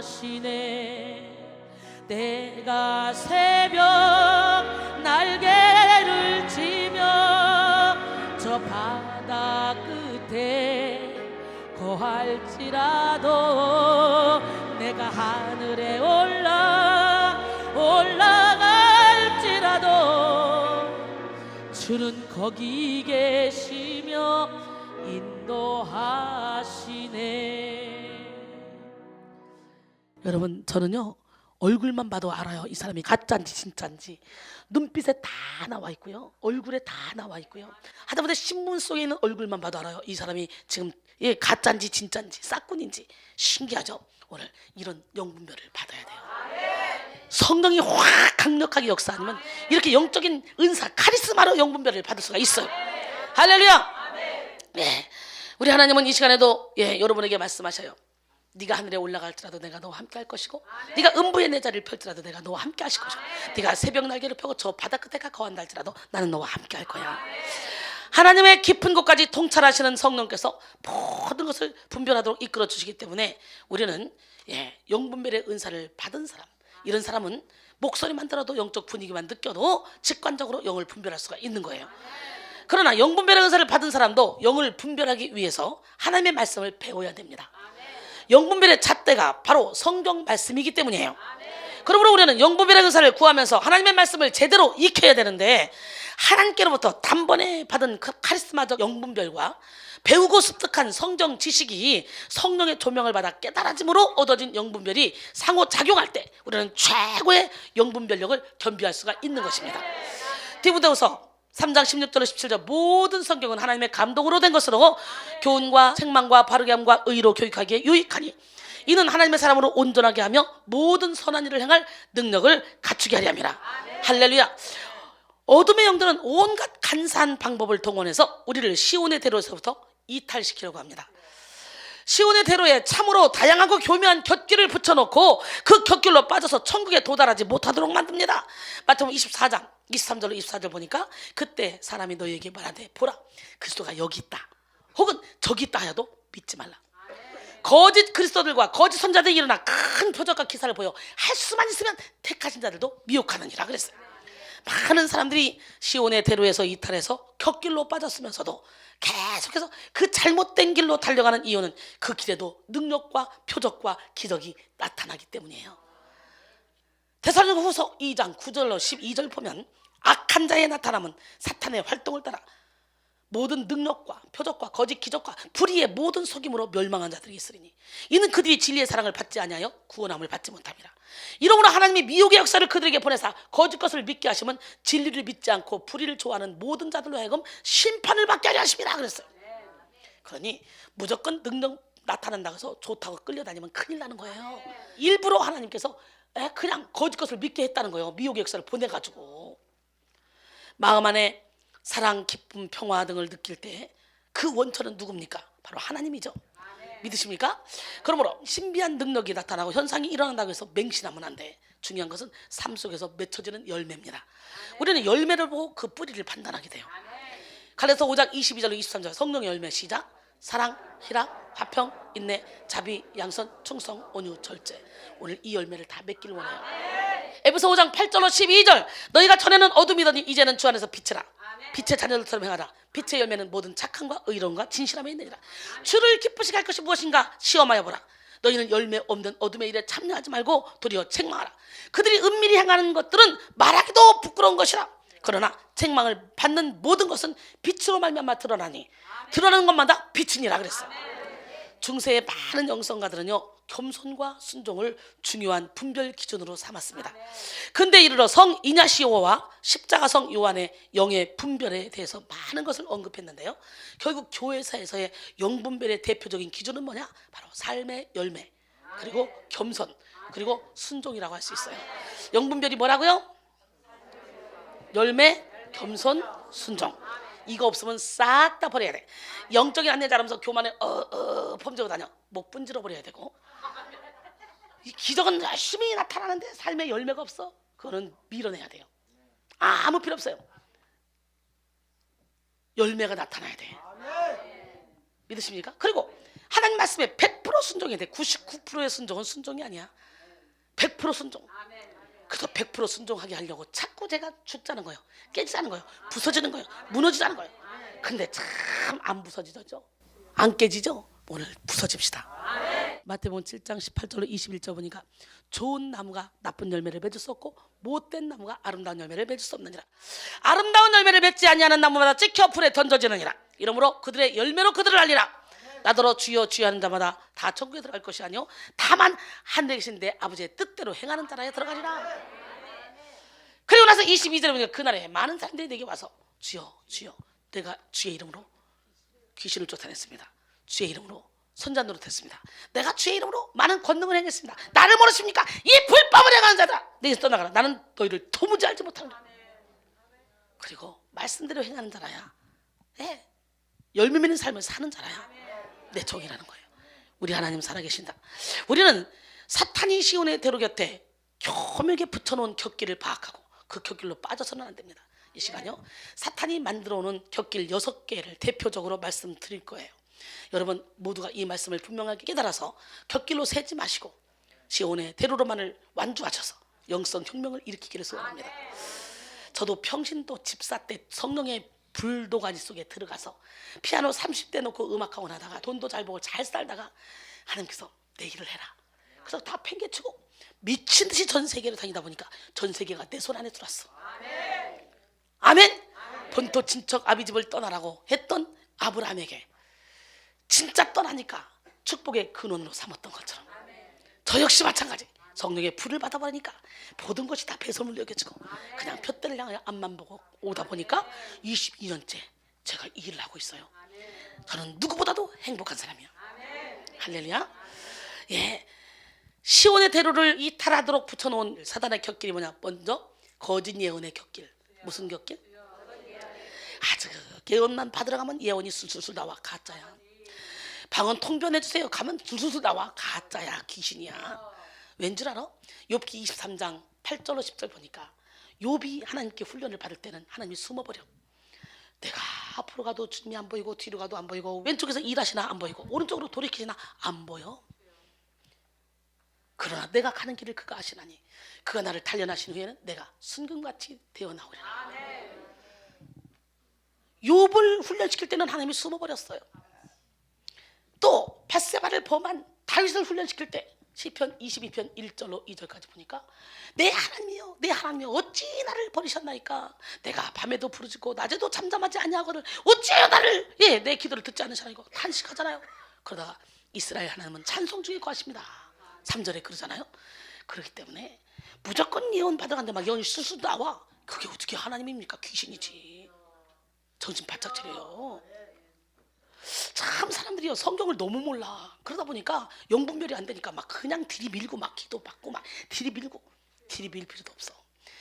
여기서 지금요 저와 함께 말씀을 나누면서 여러분이 마음을 열고 이 말씀만 받아들이면 특별히 따로 기도 받을 것도 없어. 저는 옛날부터 붙잡고 막 주야 이 사람이 능력있어 이런 기도를 한 적이 없어요. 저는 그냥 쳐다보고 툭 치면 기도고, 그냥 눈 마주치면 기도고, 그냥 손 잡으면 기도고, 예, 베드로의 그림자만 밟아도, 바울의 손수건만 만져도, 앞치마만 만져도 귀신 떠나 병이 고쳐진 것처럼 하나님이 저를 통해 그런 일을 행하셔요. 그러니까 저는 기도해 주는 것도 자유하고 뭐든지 다 날라리 뽕짝 같아요. 근데 진짜 역사가 일어나. 남들 거룩한 척하면서 막 설교하기 전에 여기 와서 막 그러고 나서 막 안수해 준다고 막 머리를 막 침튀기면서 하는데 하나도 능력이 안 나와. 그런 기도 얼마나 많이 받았어요 여러분? 능력 나왔어. 근데 우리는 웃고 즐기는 사이에 저절로 막 해결이 돼. 다 예뻐? 매력이 또? 여러분, 거짓 예언의 곁길, 무슨 곁길? 많은 사람들이 거짓 예언에 미혹되어 있습니다. 마지막 때가 가까이 올수록 전쟁, 기근, 테러, 질병, 지진 등 수많은 위협들이 우리를 둘러싸고 공포심을 조장하기 때문에 거짓 선자들이 아주 기승을 부립니다. 공포심을 조성한다. 그렇다면 그건 귀신 주는 거예요. 디모데 후서 1장 7절에 하나님이 우리에게 주시는 것은 두려워하는 마음이 아니요 오직 능력과 사랑과 절제하는 마음이라 했어요. 에스겔 13장 1절로 4절 여호와의 말씀이 내게 임하여 이르시되 인자야 너는 이스라엘에 예언하는 선자들에게 경고하여 예언하되 자기 마음대로 예언하는 자에게 말하기를 너희는 여호와의 말씀을 들으라. 주 여호와의 말씀에 본 것이 없이 자기 심령에 따라 예언하는 어리석은 선자에게 화가 있을진저 이스라엘아 너희 선자들은 황무지에 있는 여우 같으니라 그랬어요. 심령을 따라 예언한 자, 또 본 것이 없이 심령에 따라, 여러분 봤다 할지라도 사탄이가 보여준 것도 있어요. 그러니까 분별해야 돼. 13절에 보니까 그러므로 나 주 여호와가 말하노라 내가 분노하여 폭풍을 퍼붓고 내가 진노하여 폭우를 내리고 내가 분노하여 큰 우박덩어리로 무너뜨리리라 그랬어요. 세상에 한 절에 13절에 분노, 진노, 분노. 그래서 분노에서 폭풍을 내리고 진노에서 폭우를 내리고 분노에서 큰 우박덩어리로 무너뜨려 버린대요. 말씀의 예언이 다 있어요. 그러니까 성령의 충만함만 받게 하시면 돼요. 19절 보니까 너희가 두어운 금 보리 조각과 두어 조각 떡을 위하여 나를 내 백성 가운데서 욕되게 하여 거짓말을 고지 듣는 내 백성에게 너희가 거짓말을 지어내어 죽지 아니할 영혼을 죽이고 살지 못할 영혼을 살리는도다. 그러므로 나 주 여호와가 이같이 말하노라 너희가 새를 사냥하듯 영혼들을 사냥하는 그 부적을 내가 너희 팔에서 떼어버리고 너희가 새처럼 사냥한 그 영혼들을 놓아주며 또 너희 수건을 찢고 내 백성을 너희 손에서 건지고 다시는 너희 손에 사냥물이 되지 아니하게 하리니 내가 여호와인 줄 너희가 알리라. 할렐루야. 아직도 많은 사람들이 거짓 예언자의 말에 휘둘리며 거짓 예언의 곁길에 빠져서 헤매고 있습니다. 거짓 예언을 믿고 자살한 사례도 나타나서 사회에 큰 충격을 준 적도 있습니다. 러시아 내 자치공화국인 마리엘 공화국에서 14세 소녀인 나스타 자키노바가 목을 메어 자살했는데요. 조사 결과 나스타의 일기장에는 나는 휴거에 이르지 못할 것이고 남아서 고통받느니 차라리 지금 죽는 게 낫다. 이런 내용의 메모가 발견됐다 그래요. 나날이 거짓 예언의 바람이 거세지고 있습니다. 프리메이슨, 베리칩, 일루미나티 등을 소재로 한 유튜브 영상, 인터넷 기사는 엄청난 인기를 끌면서 대중을 미혹하고 있습니다. 사랑하는 성도 여러분, 우리는 분별해야 돼요. 하박국은 바벨론이 쳐들어온다, 전쟁이 일어난다 이 말을 듣고도 믿음의 방패를 사용해서 이렇게 고백하죠. 하박국 3장 16절로 19절까지 보니까 내가 들었으므로 뭘 들었어? 전쟁이 쳐들어온대, 바벨론이 쳐들어온대. 들었으므로 내 창자가 흔들렸고 그 목소리로 말미암아 내 입술이 떨렸도다. 무리가 우리를 치러 올라오는 환난 날을 내가 기다림으로 썩이는 것이 내 뼈에 들어왔으며 내 몸은 내 처수에서 떨리는도다.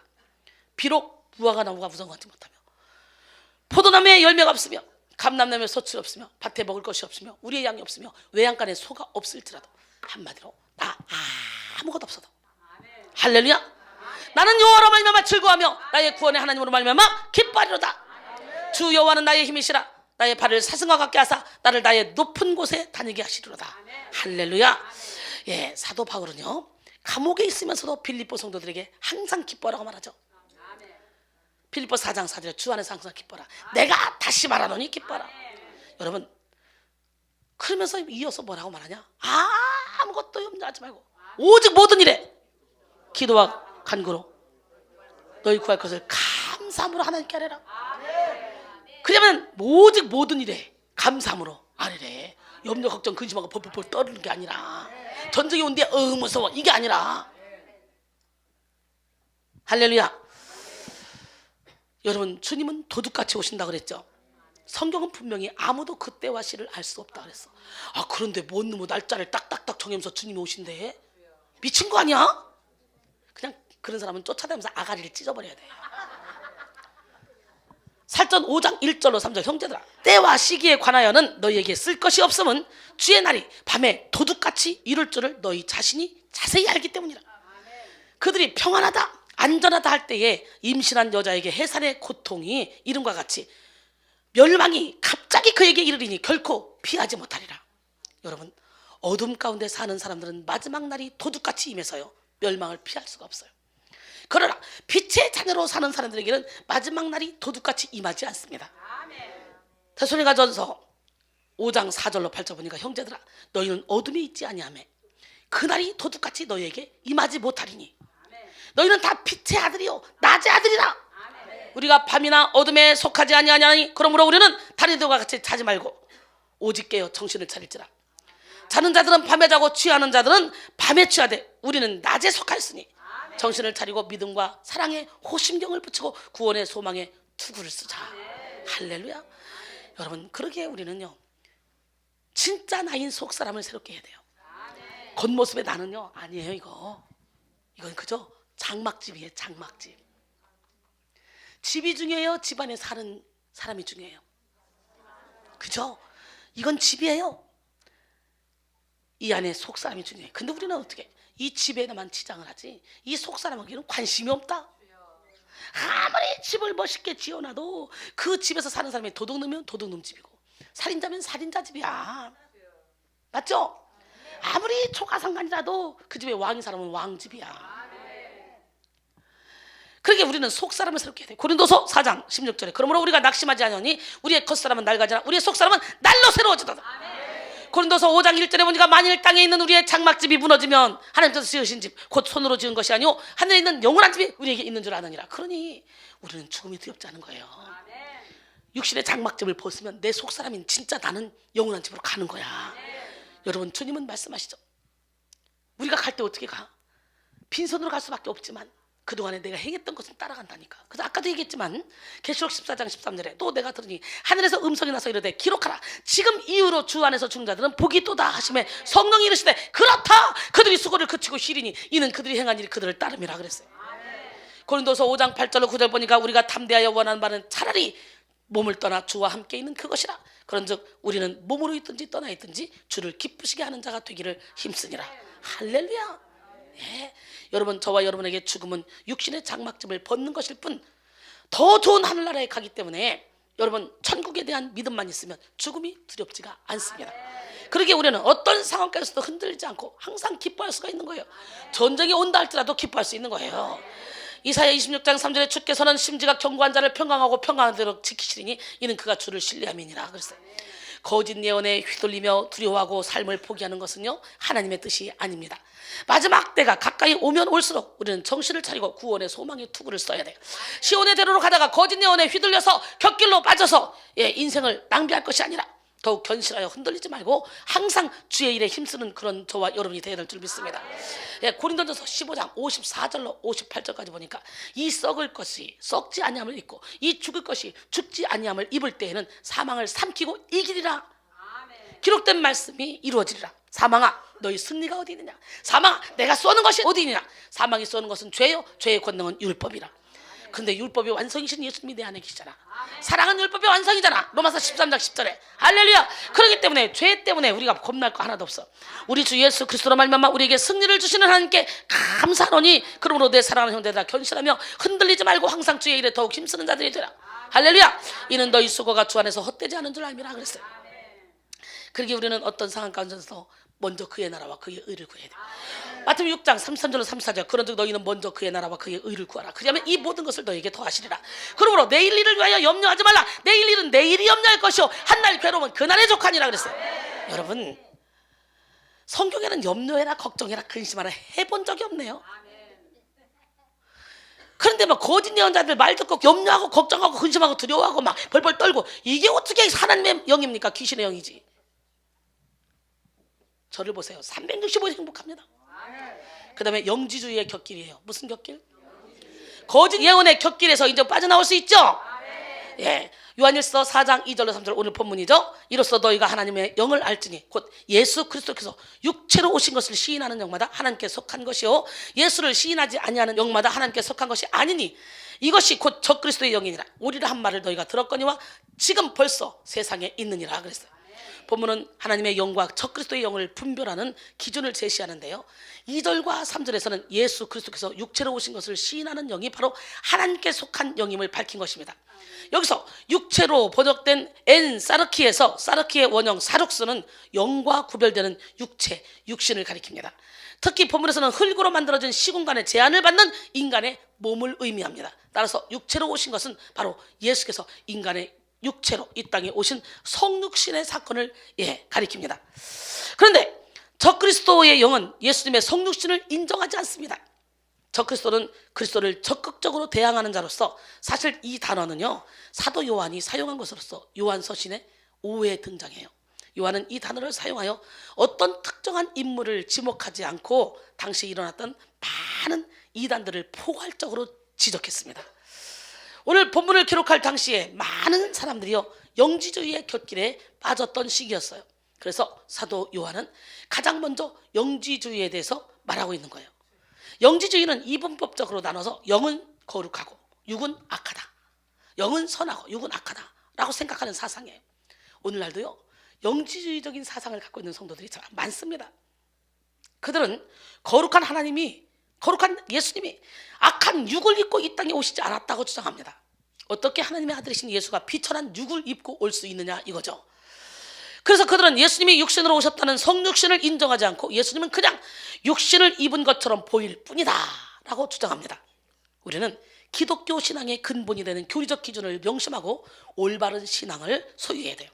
예를 들어 우리는 삼위일체 하나님을 부인하는 것, 예수께서 하나님의 아들로서 인간으로 이 땅에 오신 것을 부인하는 것, 예수님의 십자가와 부활을 부인하는 것, 그리고 성경이 하나님의 말씀인 것을 부인하는 것, 성경 외에 다른 경전이 있다고 주장하는 것, 믿음으로 말미암아 구원을 얻는다는 것을 부인하는 것, 죽은 후에 천국을 부인하는 것, 철저히 악한 영이 만든 이단의 곁길이라는 것을 알아야 돼요. 할렐루야. 영지주의의 핵심적인 가르침은 두 가지입니다. 첫째는 영적인 비밀, 새로운 지식을 깨닫고 배움으로 구원을 얻는다는 것이고, 둘째는 일단 구원을 얻으면 무슨 짓을 행해도 아무런 상관이 없다고 가르칩니다. 사실 오늘날에도 이런 영지주의의 흐름 속에 사고하는 그리스도인들이 많이 있습니다. 영지주의적 사고를 하는 사람들은요 영적인 것만 신령하고 훌륭한 것이고 육적인 것은 저속한 것이고 무가치한 것이라고 이게 여깁니다. 그래서 기도와 예배, 전도는 힘을 다해서 매진하지만 공부를 하거나 운동을 하는 것, 돈을 벌거나 인간관계를 하는 것은 천한 것으로 생각해요. 영적인 생활과 육적인 생활의 균형을 이루지 못하고 치우친 삶을 살면서 자신은 고귀한 영적 가치를 쫓고 있다고 생각합니다. 그래서 잘못된 이단에 빠지는 사람들은 그 영지주의적인 속성을 가지고 전 재산 다 팔아 넘겨버리고 그리고 들어가서 그 이단들이 엄청나게 돈이 많아요. 큰 빌딩은 다 이단들이 잡아요.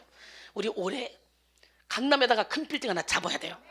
그래서 그 지역에 죽어가는 영혼들 우울증 걸리는데 확 살려놔야 거기서 물건이 터져야 전 세계 700개 선전이 순식간에 세워져. 저는 그거 놓고 기도하고 있습니다. 할렐루야. 우리는 영지주의의 곁길을 빠지면 안 됩니다. 영적인 사람은 현실 세계에서도 최선을 다하며 살아가야 합니다. 성경적인 관점은 우리가 먹든지 마시든지 무엇을 하든지 하나님의 영광을 위해 함으로써 세상에서 빛과 소금의 역할을 감당하는 것입니다. 그러므로 영적으로 바로 선 그리스도인은 공부도 열심히 하고 가정도 소중히 여기고 육체도 잘 관리해야 돼요. 그러나 먼저 하나님의 나라와 하나님의 의를 구하는 우선순위는 흔들리지 않아야 돼요. 예배를 통해 공급받은 힘으로 현실에 뿌리받은 영성을 세워나가야 합니다.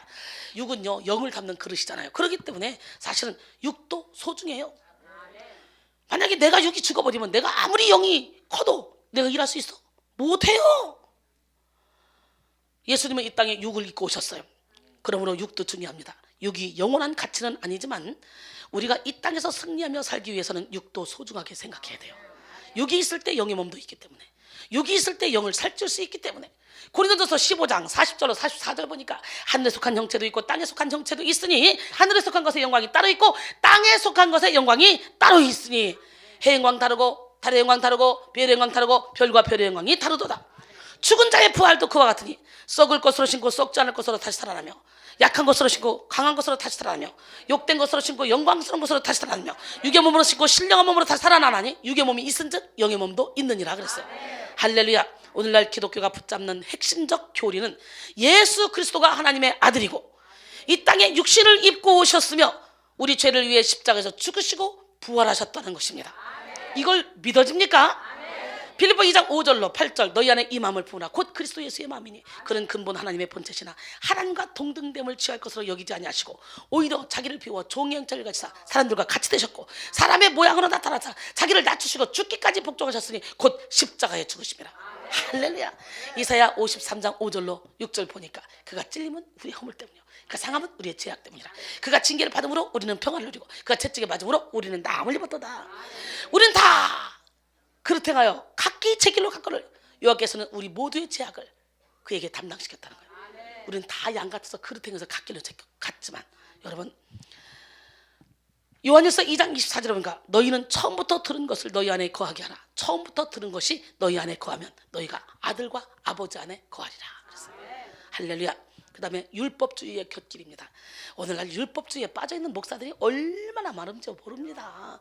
귀뚫으면 종이니까 귀뚫지 마라, 주일날 절대로 외식하지 마라, 뭐 등등 율법주의에 빠져. 그분들 한번 삶을 보세요. 성경대로 살고 있는가? 자기들은 성경대로 살려고 몸부림을 치지만 그들은요 뭔가 묶여 있습니다. 그늘이 져 있어요. 진리같이 진리가 너희를 자유롭게 하리라 그랬어요. 믿으십니까? 예, 그렇기 때문에 오늘 신학에 와서는 진리 안에 자유 가운데 거하라. 진리. 난 여러분 모두가 다 진리 안에 자유 가운데 정말 하나님이 주신 그 사명을 감당하기 위해서 저는요 365일이 주일이에요. 매일매일이 주일이에요. 매일매일 예배가 돼야 되고 삶이 예배가 돼야 되지. 아멘. 신약에 예수님을 대적했던 사람들은 바리새인과 서기관들과 대제사장들이었습니다. 사실 이들은 율법을 잘 지킨다고 자부했던 사람들이죠. 그러나 이들은 율법주의에 빠진 사람들이었습니다. 그래서 율법주의자란 바리새인들처럼요 율법 문자의 법을 따라 계명은 지키지 않지만요 자신이 어떤 열심 있는 행위나 노력으로 보상이나 의롭다함을 인정받으려는 그런 사람들을 말하죠. 바리새인들은 예수님의 십자가를 의지하기보다는 율법 행위로 하나님 앞에서 의롭다함을 얻으려 했습니다. 그러나 성경은 율법의 행위로는 아무도 하나님 앞에서 의롭다 하심을 얻을 사람이 없다고 말씀하십니다. 유대인들은 자신들의 우월감과 자신들의 존재감을 사람들에게 나타나기 위해서 거리에서 기도하기를 좋아하고 옷자락에 율법을 써서 붙이고 상자에 앉기를 좋아하고 납비라 칭함받기를 좋아했습니다. 그들의 행위는 자신들의 존재감을 드러내려는 그런 율법의 행위였어요. 그래서 마태복음 6장 5절에 또 너희는 기도할 때 외식하는 자와 같이 하지 말라. 그들은 사람에게 보이려고 회당과 큰 거리 어귀에 서서 기도하기를 좋아하느니라. 내가 진실로 너희에게 이르노니 그들은 자기 상을 이미 받았느니라. 마태복음 23장 5절로 7절 보니까 그들의 모든 행위를 사람에게 보이고자 하나니 곧 경문띠를 넓게 하여 옷수를 길게 하고 잔치의 윗자리와 회당의 높은 자리와 시장에서 문안 받는 것과 각 사람에게 랍비라 칭함 받는 것을 좋아하느니라 그랬어요. 참으로 많은 사람들이요 율법주의에 빠져 있습니다. 율법주의는 성령을 의지하지 않고 자기 힘으로 구원과 성화에 도달하려는 모든 태도와 행위를 통칭하는 말입니다. 로마서 9장 31절로 32절 의의 법을 따라간 이스라엘은 율법에 이르지 못하였으니 어찌 그러하냐? 이는 그들이 믿음을 의지하지 않고 행위를 의지함이라. 부딪힐 돌에 부딪혔느니라 그랬어요.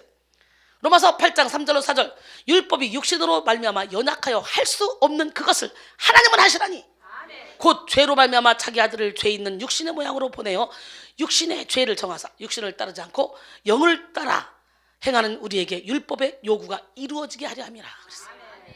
로마서 13장 10절에 사랑은 이웃에게 악을 행하지 않으니 그러므로 사랑은 율법의 완성이라고 했잖아요. 그렇기 때문에 예수님의 사랑에 간권하고 예수님의 사랑에 사로잡혀버리면 저절로 율법을 지키며 살게 돼요. 우리는 오직 성령에 이끌려 하나님의 율법을 이루어야 됩니다. 사실 인간의 힘으로는요 율법을 온전히 이룰 수 없어요. 그러나 율법주의는 끊임없이 성령이 아닌 인간의 힘으로 무언가 해보려고 애쓰게 만든다는 거지. 사도 바울은 율법주의의 원동력을 뭐라고 말했냐? 행위라고 명명했습니다. 그리고 이 동력의 에너지를 육체라고 불렀습니다. 그래서 갈라디아서 3장 3절에 너희가 이같이 어리석으냐?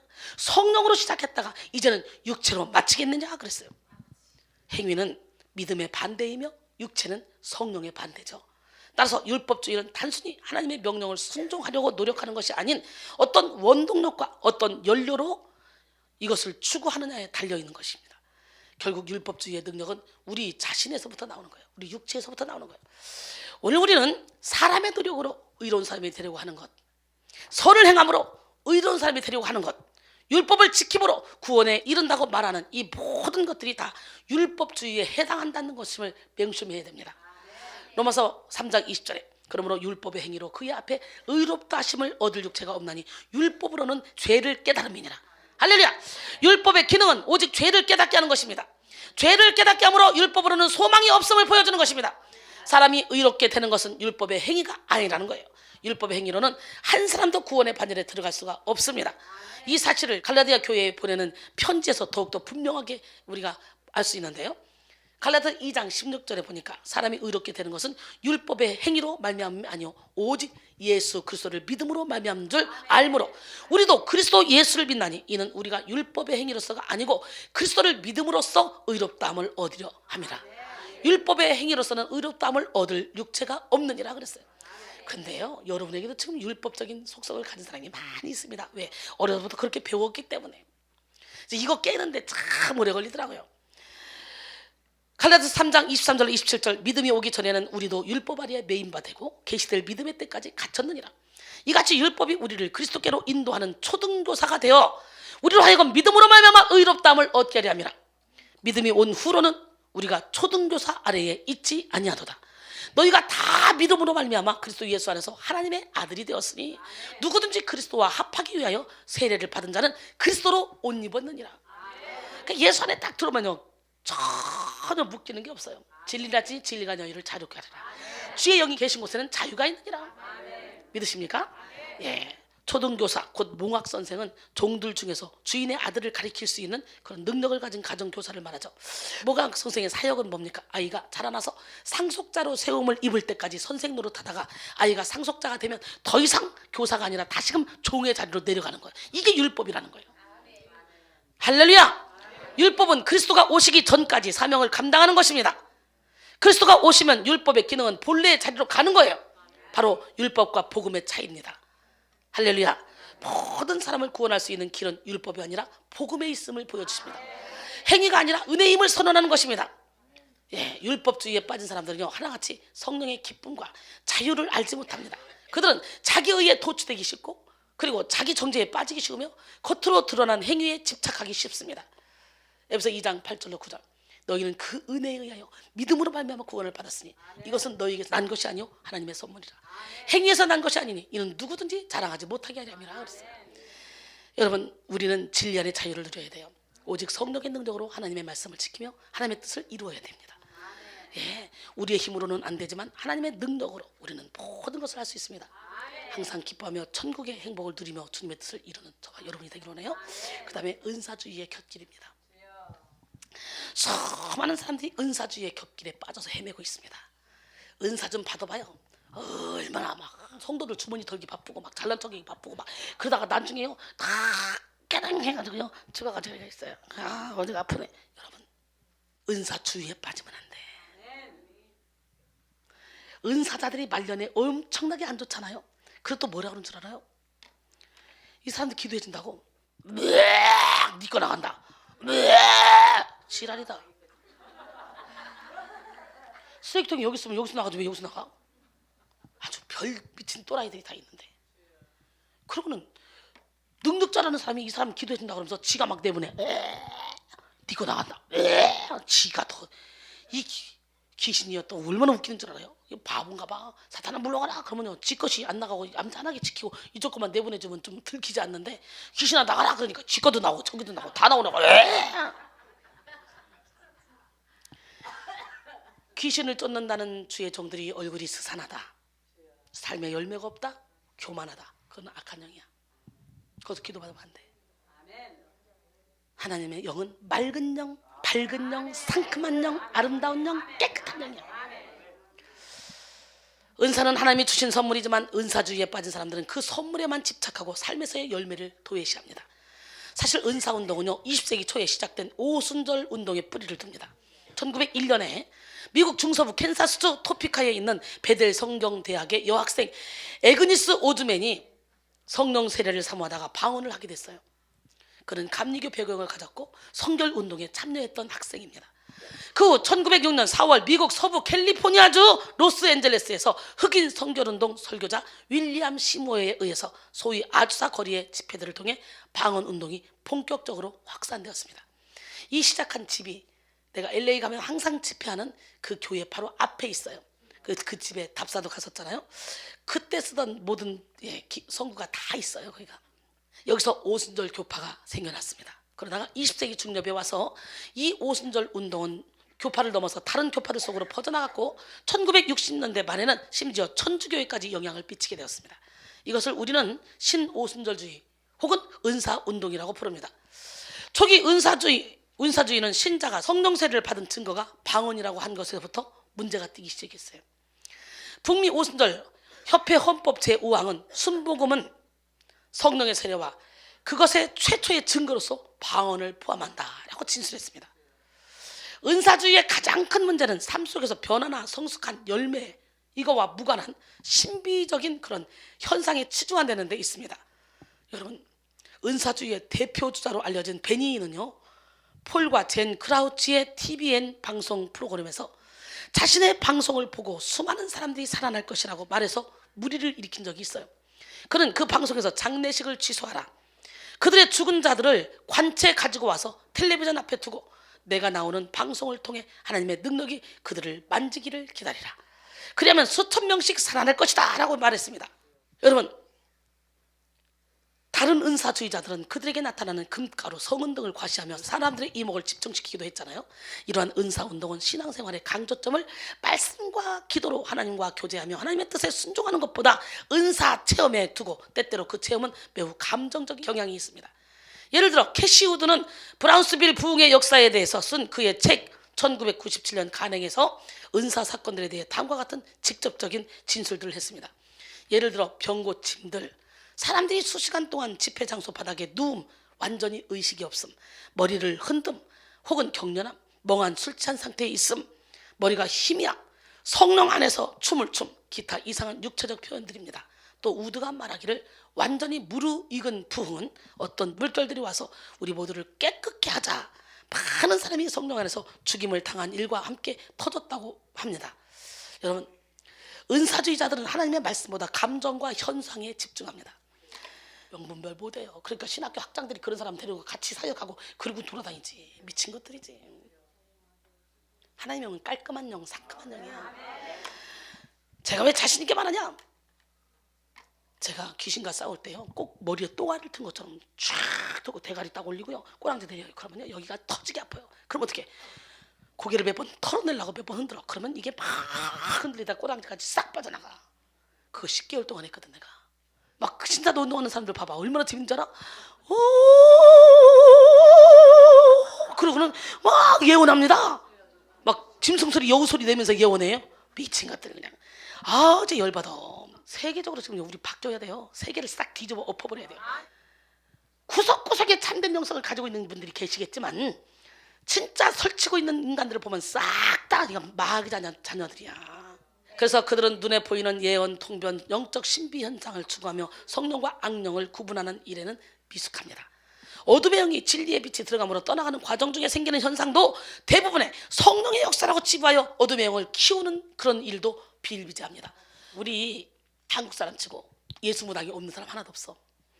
조상들이 우상을 섬기면 3, 4대까지 온다 그랬어. 우리 조상들 우상 어지간히 섬겼거든. 그렇기 때문에 영계가 확 열리잖아. 그러면 조상이 육신의 정막을 벗잖아. 그럼 조상 속에 살던 귀신들은 어디로 가? 가장 가까운 자녀에게 가는 거예요. 3, 4대. 그러니까 무당들도 그러잖아. 내림굿 하잖아. 조상으로 가장한 귀신이 들어가는 거예요. 그래서 예언한다고 하면서 너 1살 때 어떤 일이 벌어졌네, 20살 때 어떤 일이 벌어졌네, 이거 다 한다. 이거는 귀신이지 하나님 아니야. 우리 주님은 우리가 진홍같이 붉을지라도 흰 눈같이 양털처럼 희게 해준다고 약속했거든. 우리가 어떤 죄를 저질렀어도 우리의 죄를 주님의 등 뒤로 던져버리고 깊은 바다에 던져버리고 발로 밟아버리고 기억지도 않는다 그랬거든. 회개만 하면. 그런데 예언한답시고 막 죄를 들먹거린다. 이거 귀신이지 하나님이야? 맞기도 맞아요. 왜? 그 속에 귀신만 딱 불러내면요, 그 사람 일생을 다 읽어버린다. 무당기가 다 있어. 근데 그것이 이제 나가려고 벌떡 일어났다. 나가려고 했는데 예언을 한번 해줘 봤어. 그랬더니 예언 형상이 맞다. 이거 속는 거지. 그러니까 무당이 어머, 내가 나가려고 했더니 얘가 속네. 잘 됐다. 얘가 기도할 때마다 내가 와서 예언해주면 되겠다. 그래가지고 이 속에서 마음 놓고 크는 거예요. 마귀로부터 온 방언을 하는데 그 방언에서 이제 막 내보내고 하나님 방언으로 옮겨야 되는데 이게 분별을 못 해가지고 막 그냥 막 이상한 소리를 내면서 방언을 하는데, 야, 이게 하나님이야. 그러면 어떻게 돼? 기도할 때마다 그 방언이 점점 커지는 거예요. 그래서 귀신을 점점 키우는 거예요. 그러니까 무조건 기도하는 게 좋은 게 아니야. 초점을 맞춰 기도하지 않으면 귀신만 키우는 거야. 귀신만. 영분별 못하면요, 기도하면 귀신 키우는 거예요. 여러분 분별해야 돼요. 얼마나 심각한 일인지 알아요? 아우, 그냥 속이 다 시원하지. 아, 나 이렇게 이쁘지 진짜. 그래서 어둠의 영을 키우는 그런 사람들이 참 많습니다. 사실 사람들은요, 자극적이고 기이한 일을 좋아하죠. 마귀는 그러한 사람들의 속성을 알아서 이용하여 광명의 천사로 가장한 악한 영의 역사를 일으킨다는 거죠. 그러므로 우리는 영을 분별하여 은사를 활용해야 돼요. 은사는 목적이 아니라 수단입니다. 그래서 또 한편에서는 아예 방언 및 은사를 부정하며 그런 역사는 초대교회 시대에 끝났다 이렇게 주장하기도 하죠. 하나님의 영은 어제나 오늘이나 영원토록 동일하다 그랬어요. 우리는 정확한 영분별의 프리즘을 가지고 영을 제대로 분별하여 성령의 인도를 받아야 됩니다. 요한 3서 2절에 사랑하는 자여, 내 영혼이 잘된 같이 내가 범사에 잘되고 강건하기를 내가 간구하노라. 먼저 내 영이 깨어나야 돼. 요한복음 14장 12절에 내가 진실로 너에게 이르노니 나를 믿는 자는 내가 하는 일을 그도 할 것이요 또한 그보다 큰 일도 하리니 이는 내가 아버지께로 감이라. 예수님보다 큰 일 할 수 있대. 무슨 질적으로는 예수님보다 큰 일 할 수 없겠지만 얼마든지 양적으로는 큰 일 할 수 있어. 왜? 예수님은 3년 일하셨지만 나는 22년째 7배가 넘었어. 마가복음 16장 17절로 18절 믿는 자들에게 이런 표적이 따르니 저희가 내 이름으로 귀신을 쫓아내며 새 방을 말하며 뱀을 집어올리며 무슨 독을 마셔도 해를 받지 않냐고 병든 사람이 서로 언제든 나으리라. 이 말씀을 하시고요, 마치신 후에 하늘로 올려주사 하나님 우편에 앉으시니라. 제자들이 나가 두루 전파할세 주께서 함께 역사하사 그 따르는 표적으로 말씀을 확실히 증거했다 그랬어요. 그러니까 이런 이적과 기적과 표적은 결국은 말씀을 확실히 증거하게 하기 위함이야. 표적이 중요한 게 아니라. 아멘. 저는 이 말씀을 받고 세계 선교사가 됐어요. 그래서 이 말씀대로 그대로 이루어져요. 네. 저와 함께 기도해서 방언 못해주는 것도 봐보고, 야, 신기하더라고요. 오늘 이 은사를 받으시고 마가복음 16장 17절로 20절에 은사를 다 받으세요. 이 능력을 받으세요. 그러면 여러분을 하나님이 멋지게 사용하실 겁니다. 그 다음에 탐욕의 격길입니다. 어떤 격길? 탐욕은 우상숭배입니다. 골로새 3장 5절에 보니까 그러므로 땅에 있는 지체를 죽이라. 곧 음란과 부정과 사욕과 악한 정욕과 탐심은 우상숭배니라. 하나님을 예배하면서도 탐심을 버리지 않으면 하나님이 아니라 탐욕이라는 우상을 섬기는 격길에 빠지게 됩니다. 그리스도 신화를 보면요, 사람들이 실제로 인간의 탐심을 신으로 형상화한 것을 볼 수가 있습니다. 그리스도의 신화에 등장하는 올림푸스 12신, 아프로디테, 성욕과 아름다움의 여신, 아폴론, 예언과 의료, 음악의 신, 아레스, 전쟁의 신, 아르테미스, 출산과 사냥의 여신, 아테나, 지혜의 여신, 데메테르, 곡식의 어머니, 디오나소스, 술과 황홀경의 신, 헤파이스토스, 건축물과 무기의 신, 헤라, 결혼과 출산의 신, 헤르메스, 전령의 신, 포세이돈, 힘의 신, 제우스, 찬란한 하늘이라는 뜻으로 모든 것을 주관하는 신. 이렇게 올림푸스 12신은 인간 안에 있는 탐욕을 형상화한 것입니다. 인간이 자신의 탐욕을 실제로 신으로 형상화한 것입니다. 육신의 정욕, 안목의 정욕, 이생의 자랑을 버리지 않으면 우리는 하나님을 예비하며 시온의 대로로 가다가도 자신의 욕심이 만든 격길로 빠지게 됩니다. 사탄은 거짓의 영이에요. 요한복음 8장 44절에 너희는 너희 아비 마귀에서 났으니 너희 아비의 욕심대로 너희도 행하고자 하느니라. 그는 처음부터 살인한 자요 진리가 그 속에 없으므로 진리에 서지 못하고 거짓을 말할 때마다 제 것으로 말하라니 이는 그가 거짓말쟁이요 거짓의 아비가 되었습니다 그랬어요. 할렐루야. 우리는 우리의 욕심 뒤에서 역사하는 어둠의 영을 분별하고 욕심의 미혹에 속지 말아야 됩니다. 욕심을 버리지 못한 성도는 하나님의 뜻과 상관없는 삶을 살아가면서 자기 뜻대로 움직입니다. 그래서 하나님의 영광을 가로채기 쉽고 하나님을 이용하여 자신의 이익을 챙기기가 쉽죠. 탐심의 곁길로 빠진 사람들은요 자기 욕심을 섬기는 삶을 살게 되는 거예요. 그래서 야고보서 1장 14절로 15절 오직 각 사람이 시험을 받는 것은 자기 욕심에 끌려 미혹되느니 욕심이 잉태한 즉 죄를 낳고 죄가 장성한 즉 사망을 낳느니라 그랬어요. 그 다음에 종교 통합의 곁길입니다. 무슨 곁길? 현대의 사람들은요 다양성을 존중하는 것을 교양 있는 태도라고 생각합니다. 그래서 동성애도 소수의 인권이라 생각하고 존중하자는 목소리를 내고요 기독교를 향해서 예수만 고집하지 말고 다른 종교도 존중하라는 요청을 서슴지 않고 하고 있습니다. 하지만 우리는 이런 평화와 화평의 화합의 명목으로 예수 그리스도 외에 다른 구원의 길에 대한 가능성을 여는 종교 통합에 대해서 주의해야 돼요. 사도행전 4장 12절에 다른 이로서는 구원을 받을 수 없나니 천하 사람 중에 구원을 받을 만한 다른 이름을 우리에게 주신 일이 없음이라 하였더라. 종교 통합 운동이 종교 다원주의요 혼합주의인 것은요 그들이 밝히는 바하르 선언문에서 잘 나타나고 있습니다. 바하르 선언문에는 이와 같은 내용이 있습니다. 그리스도인들은 그들만이 믿음의 사람들인 것처럼 행동하지 말아야 할 것이다. 이것은 가톨릭이 1962년 제2차 바티칸 공의회에서 발표한 유대인, 무슬림, 힌두교인, 불교인 등 모든 종교인들과 모든 인간이 하나님의 사랑의 대상이며 구원의 대상이다라는 선언과 맥락을 같이 한다.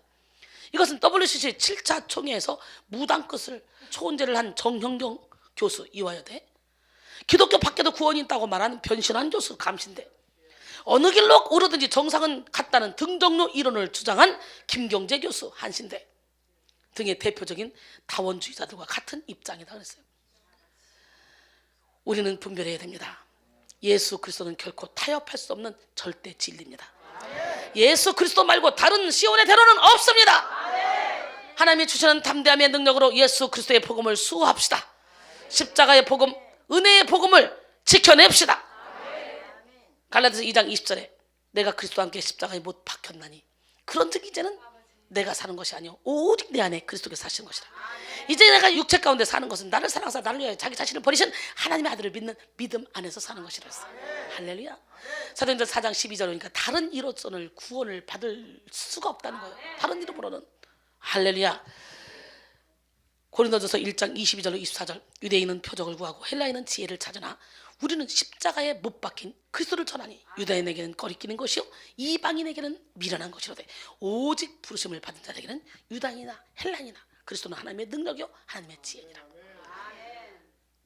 고린도전서 1장 18절 십자가의 도가 멸망한 자들은 미련한 것이요 구원을 받는 우리에게는 하나님의 능력이라 그랬어요. 십자가 외에 구원은 없습니다. 우리는 오직 예수를 의지함으로 혼합되지 않은 깨끗한 영혼을 소유해야 됩니다. 우리의 무의식까지도 예수만을 주로 시인해야 돼요. 이외에도 사탄은 참으로 교묘하게 다양한 곁길을 내고 우리를 미혹하죠. 예, 자존심의 곁길, 물질의 곁길, 부귀 명예의 곁길, 권세의 곁길 등등 수도 없이 많은 곁길을 내고 우리를 미혹합니다. 시온의 대로로 끝까지 달려가지 못하도록 성도의 삶을 방해하고 곁길로 유인합니다. 우리는 분별해야 돼요. 조나단 에드워드는요 성령의 역사 분별 방법을 2장에서 성령의 역사를 분별하는 바른 기준 5가지를 다음과 같이 소개했습니다. 그걸 소개하고 예배를 마칠까 하는데요. 조나단 에드워즈의 분별법. 첫째, 성령은 무엇보다 예수님을 높입니다. 할렐루야. 성령은 예수님을 알려주러 오신 분입니다. 고린도전서 12장 3절에 보니까요. 그러므로 내가 너에게 알리노니 하나님의 영으로 말하는 자는 누구든지 예수를 저주할 자라 하지 아니하고 또 성령으로 아니하고는 누구든지 예수를 주시라 할 수 없느니라 그랬어요. 성령은 우리로 하여금 예수님에 대한 바른 신앙을 고백하게 하고 그리고 예수님을 사랑하며 예수님께 순종하게 만들어줍니다. 따라서 성령 충만은 곧 예수 충만입니다. 예수님 충만하지 않은 성령 충만은 잘못된 것입니다. 따라서 어떤 성령의 운동이 일어날 때 어떤 외적인 현상이나 체험에만 몰두하고 예수님의 성품과 예수님의 사역이 강조되지 않는다. 그렇다면 우리는 조심해야 돼요. 성령 역사는 반드시 예수님을 높이고 예수님을 사랑하는 것으로 열매를 맺게 되어 있습니다. 그 다음에 성령은요, 성경을 높여요. 성령은요, 우리로 하여금 성경을 사랑하게 해줍니다. 성경 공부를 열심히 하게 만듭니다. 만일 성경을 무시하고 성경을 부인하는 영이 있다면 그는 분명 성령과는 다른 영입니다. 성경 이외에 다른 어떤 수단이나 방법을 통해 하나님과 교제하려고 만드는 각종 운동은 성령의 역사에 의한 것이 아닙니다. 대부분의 신비주의가 바로 이런 흐름을 형성하고 있습니다. 따라서 성령 충만은 성경 충만이라고 말할 수가 있습니다. 예, 성령과 성경은 언제나 함께 갑니다. 성경은 성령의 감동으로 지었잖아요. 예수님은 말씀이 육신이 되어서 이 땅에 오셨습니다. 예, 성경은 성령의 감동으로 지어진 책이라는 거예요. 셋째, 성령은 우리로 하여금 성경의 진리, 곧 즉 교리와 신학에 관심을 가지게 합니다. 성령은 진리의 영이죠. 예, 성령은 성경 속에 나오는 진리를 통하여 우리를 거룩하게 만들어 가십니다. 만일 어떤 운동이 우리로 하여금 기독교의 기본 진리를 무시하게 만든다면, 또한 기본적으로 교리와 신학에 대한 거부감을 조장시킨다면 그것은 성령의 역사로 보기가 힘듭니다. 교회사에서 성령의 역사가 가장 활발하게 움직였던 종교개혁 시기와 부흥 시기에는 성경의 주요 진리, 기독교의 중요 진리에 대한 강렬한 관심과 신앙 고백도 함께했다는 사실을 기억합시다. 따라서 성령 충만은 곧 진리 충만이요, 교리 충만이요, 신학 충만이라고 해도 틀리지 않습니다. 넷째, 성령은 우리로 하여금 죄에 대한 각성과 회개로 이끕니다. 그리고 거룩을 추구하도록 합니다. 성령은 우리가 깨달은 진리, 성경, 예수님을 통하여 결국 우리로 하여금 예수님을 닮도록 만듭니다. 예, 우리 하나님을 닮도록 합시다. 성령은 성결의 영이기도 합니다. 만일 어떤 운동이나 현상이 우리로 하여금 더욱더 죄에 대한 각성과 회개를 불러일으키고 더욱더 성결하게 한다면 그것은 분명 성령의 역사입니다. 이런 의미에서 성령 충만은 곧 회개 충만, 거룩 충만이라고 할 수 있습니다. 할렐루야. 다섯째, 성령은 우리로 하여금 하나님을 사랑하고 또 이웃을 사랑하게 만듭니다. 성경의 핵심이 바로 하나님 사랑과 이웃 사랑이기 때문에 예수님을 사랑하면 반드시 하나님을 사랑하고 이웃을 사랑하게 되어 있습니다. 진리에 대한 깊은 이해는 사랑의 열매로 나타나야 돼요. 거룩의 가장 중요한 내용이 바로 하나님 사랑과 이웃 사랑입니다. 따라서 성령의 역사는 반드시 사랑의 역사로 이어집니다. 성령 충만은 곧 사랑 충만입니다. 할렐루야. 설교 죽인다. 대박 아니야, 대박. 대박이군. 대박이요. 결론적으로 오늘은 영성혁명의 전초기지 사탄 시온의 테러로 승리하기 위한 영분별에 대해서 알아봤습니다. 참된 성령의 역사는 반드시 열매로, 순종으로, 겸손으로 나타나야 돼요. 이 중 하나라도 빠지면 성령의 역사가 아니라고 할 수 있습니다. 저는 무엇보다도 삶에서 열매를 강조합니다. 어제보다 더 겸손한 오늘, 오늘보다 더 겸손한 내일이 되어야 돼요. 날마다 더 예수님 사랑, 예수님의 기쁨, 예수님의 온유를 닮아가야 돼요. 예배가 삶이 되어야 되고 삶이 예배가 되어야 돼요. 이 시간 여러분 모두가 시온의 테러로 가지 못하도록 만들어 놓은 사단의 격기를 원천 봉쇄하시기 바랍니다. 오늘 6가지의 격기를 배웠죠? 시작.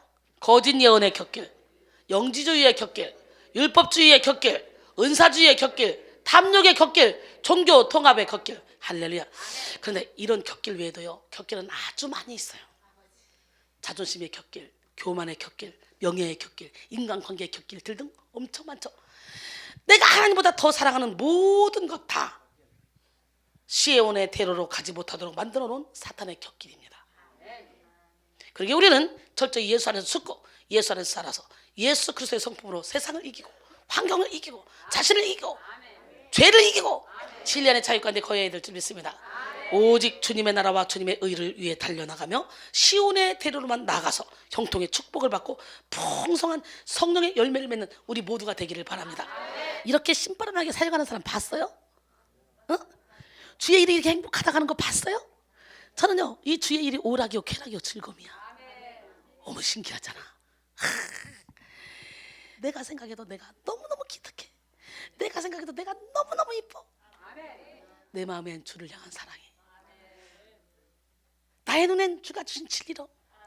할렐루야. 내 마음엔 주를 향한 사랑이, 나의 말엔 주가 주신 진리로, 나의 눈에 주의 눈물 채워주소.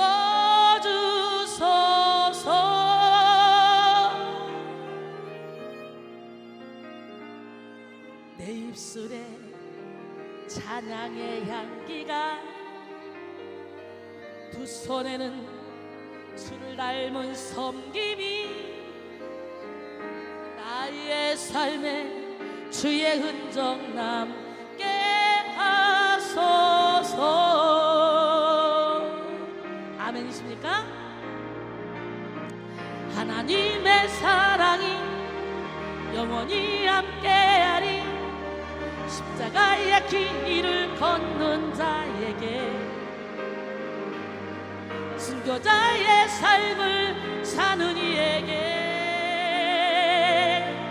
조롱하는 소리와 세상 유혹 속에도 주의 순결한 신부가 되리라. 내 생명 주님께 드리리. 하나님의 사랑이 영원히 함께하리. 십자가의 길을 걷는 자에게, 순교자의 삶을 사는 이에게, 조롱하는 소리와 세상 유혹 속에도 주의 순결한 신부가 되리라. 내 생명 주님께, 내 물질 주님께, 내 능력 주님께 드리리. 당신의 그 섬김이 전국에서 해보다 더 빛나리. 당신의 그 찬송이 전국에서 해보다 더 빛나리. 당신의 그 헌신이 전국에서 해보다 더 빛나리. 당신의 그 충성이 전국에서 해보다 더 빛나리. 주님이 기억하시면 족하리. 예수님 사랑으로 가득한 모습, 천사도 흠모하는 아름다운 그 모습, 전국에서 해보다 더 빛나리. 당신의 그 믿음이 전국에서 해보다 더 빛나리. 당신의 그 사랑이 전국에서 해보다 더 빛나리. 당신의 그 순종이 전국에서 해보다 더 빛나리. 당신의 그 겸손이 전국에서 해보다 더 빛나리. 주님이 기억하시면 족하리.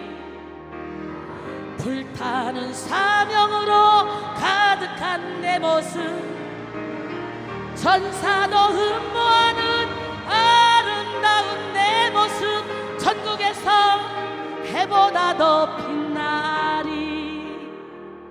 주님이 기억하시며 족하리. 불타는 사명으로 가득한 모습, 천사도 흠모하는 아름다운 내 모습, 전국에서 해보다 더 빛나리. 그러기에 난 예수가 좋다오, 좋고 말고요. 난 예수가 좋다 주를 사랑한다 순이의 고백처럼 난 예수를 사랑한다 아멘. 많은 사람들 참된 진리를 모른 채 주님 곁을 떠나갔지만 바로 지금 만났지. 내가 만난 주님은 참 사랑이었고 진리였고 소망이었어. 난 예수가 좋다 정말 좋아요. 난 예수가 좋다 주를 사랑한다 베드로 고백처럼 난 예수를 사랑한다 아멘. 무거운 짐진 자 다 내게로 오라 내가 너를 쉬게 하리라 아멘. 이 길만이 생명의 길 참 복된 길이라 항상 내게 들려주셔서 난 예수가 좋다고 정말 좋아요. 난 예수가 좋다고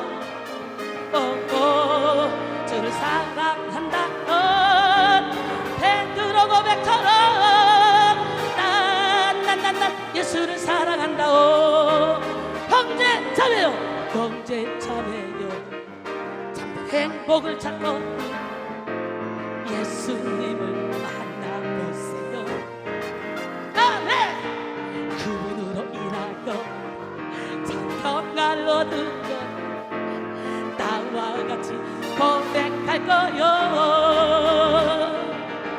난 예수가 좋다고 정말 좋아요. 난 예수가 좋다고 주를 사랑한다 베드로 고백처럼 난 예수를 사랑한다 살아계신 주 나의 참된 소망 걱정 근심 전혀 없네. 사랑의 주 내 할 길 인도하니 내 모든 삶의 기쁨 늘 주만 아네 아멘. 주 안에서 거듭난 생명 도우시는 주의 사랑 참 기쁨과 확신 가지고 예수님의 도우심을 기쁘며 살리 살아계신 주 나의 참된 소망 걱정 근심 전혀 없네.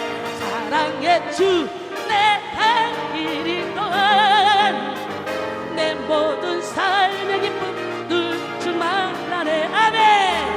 그 언젠가 주 뵐 때까지 주를 위해 싸우리라. 승리의 길 멀고 먼 해도 예수님의 도움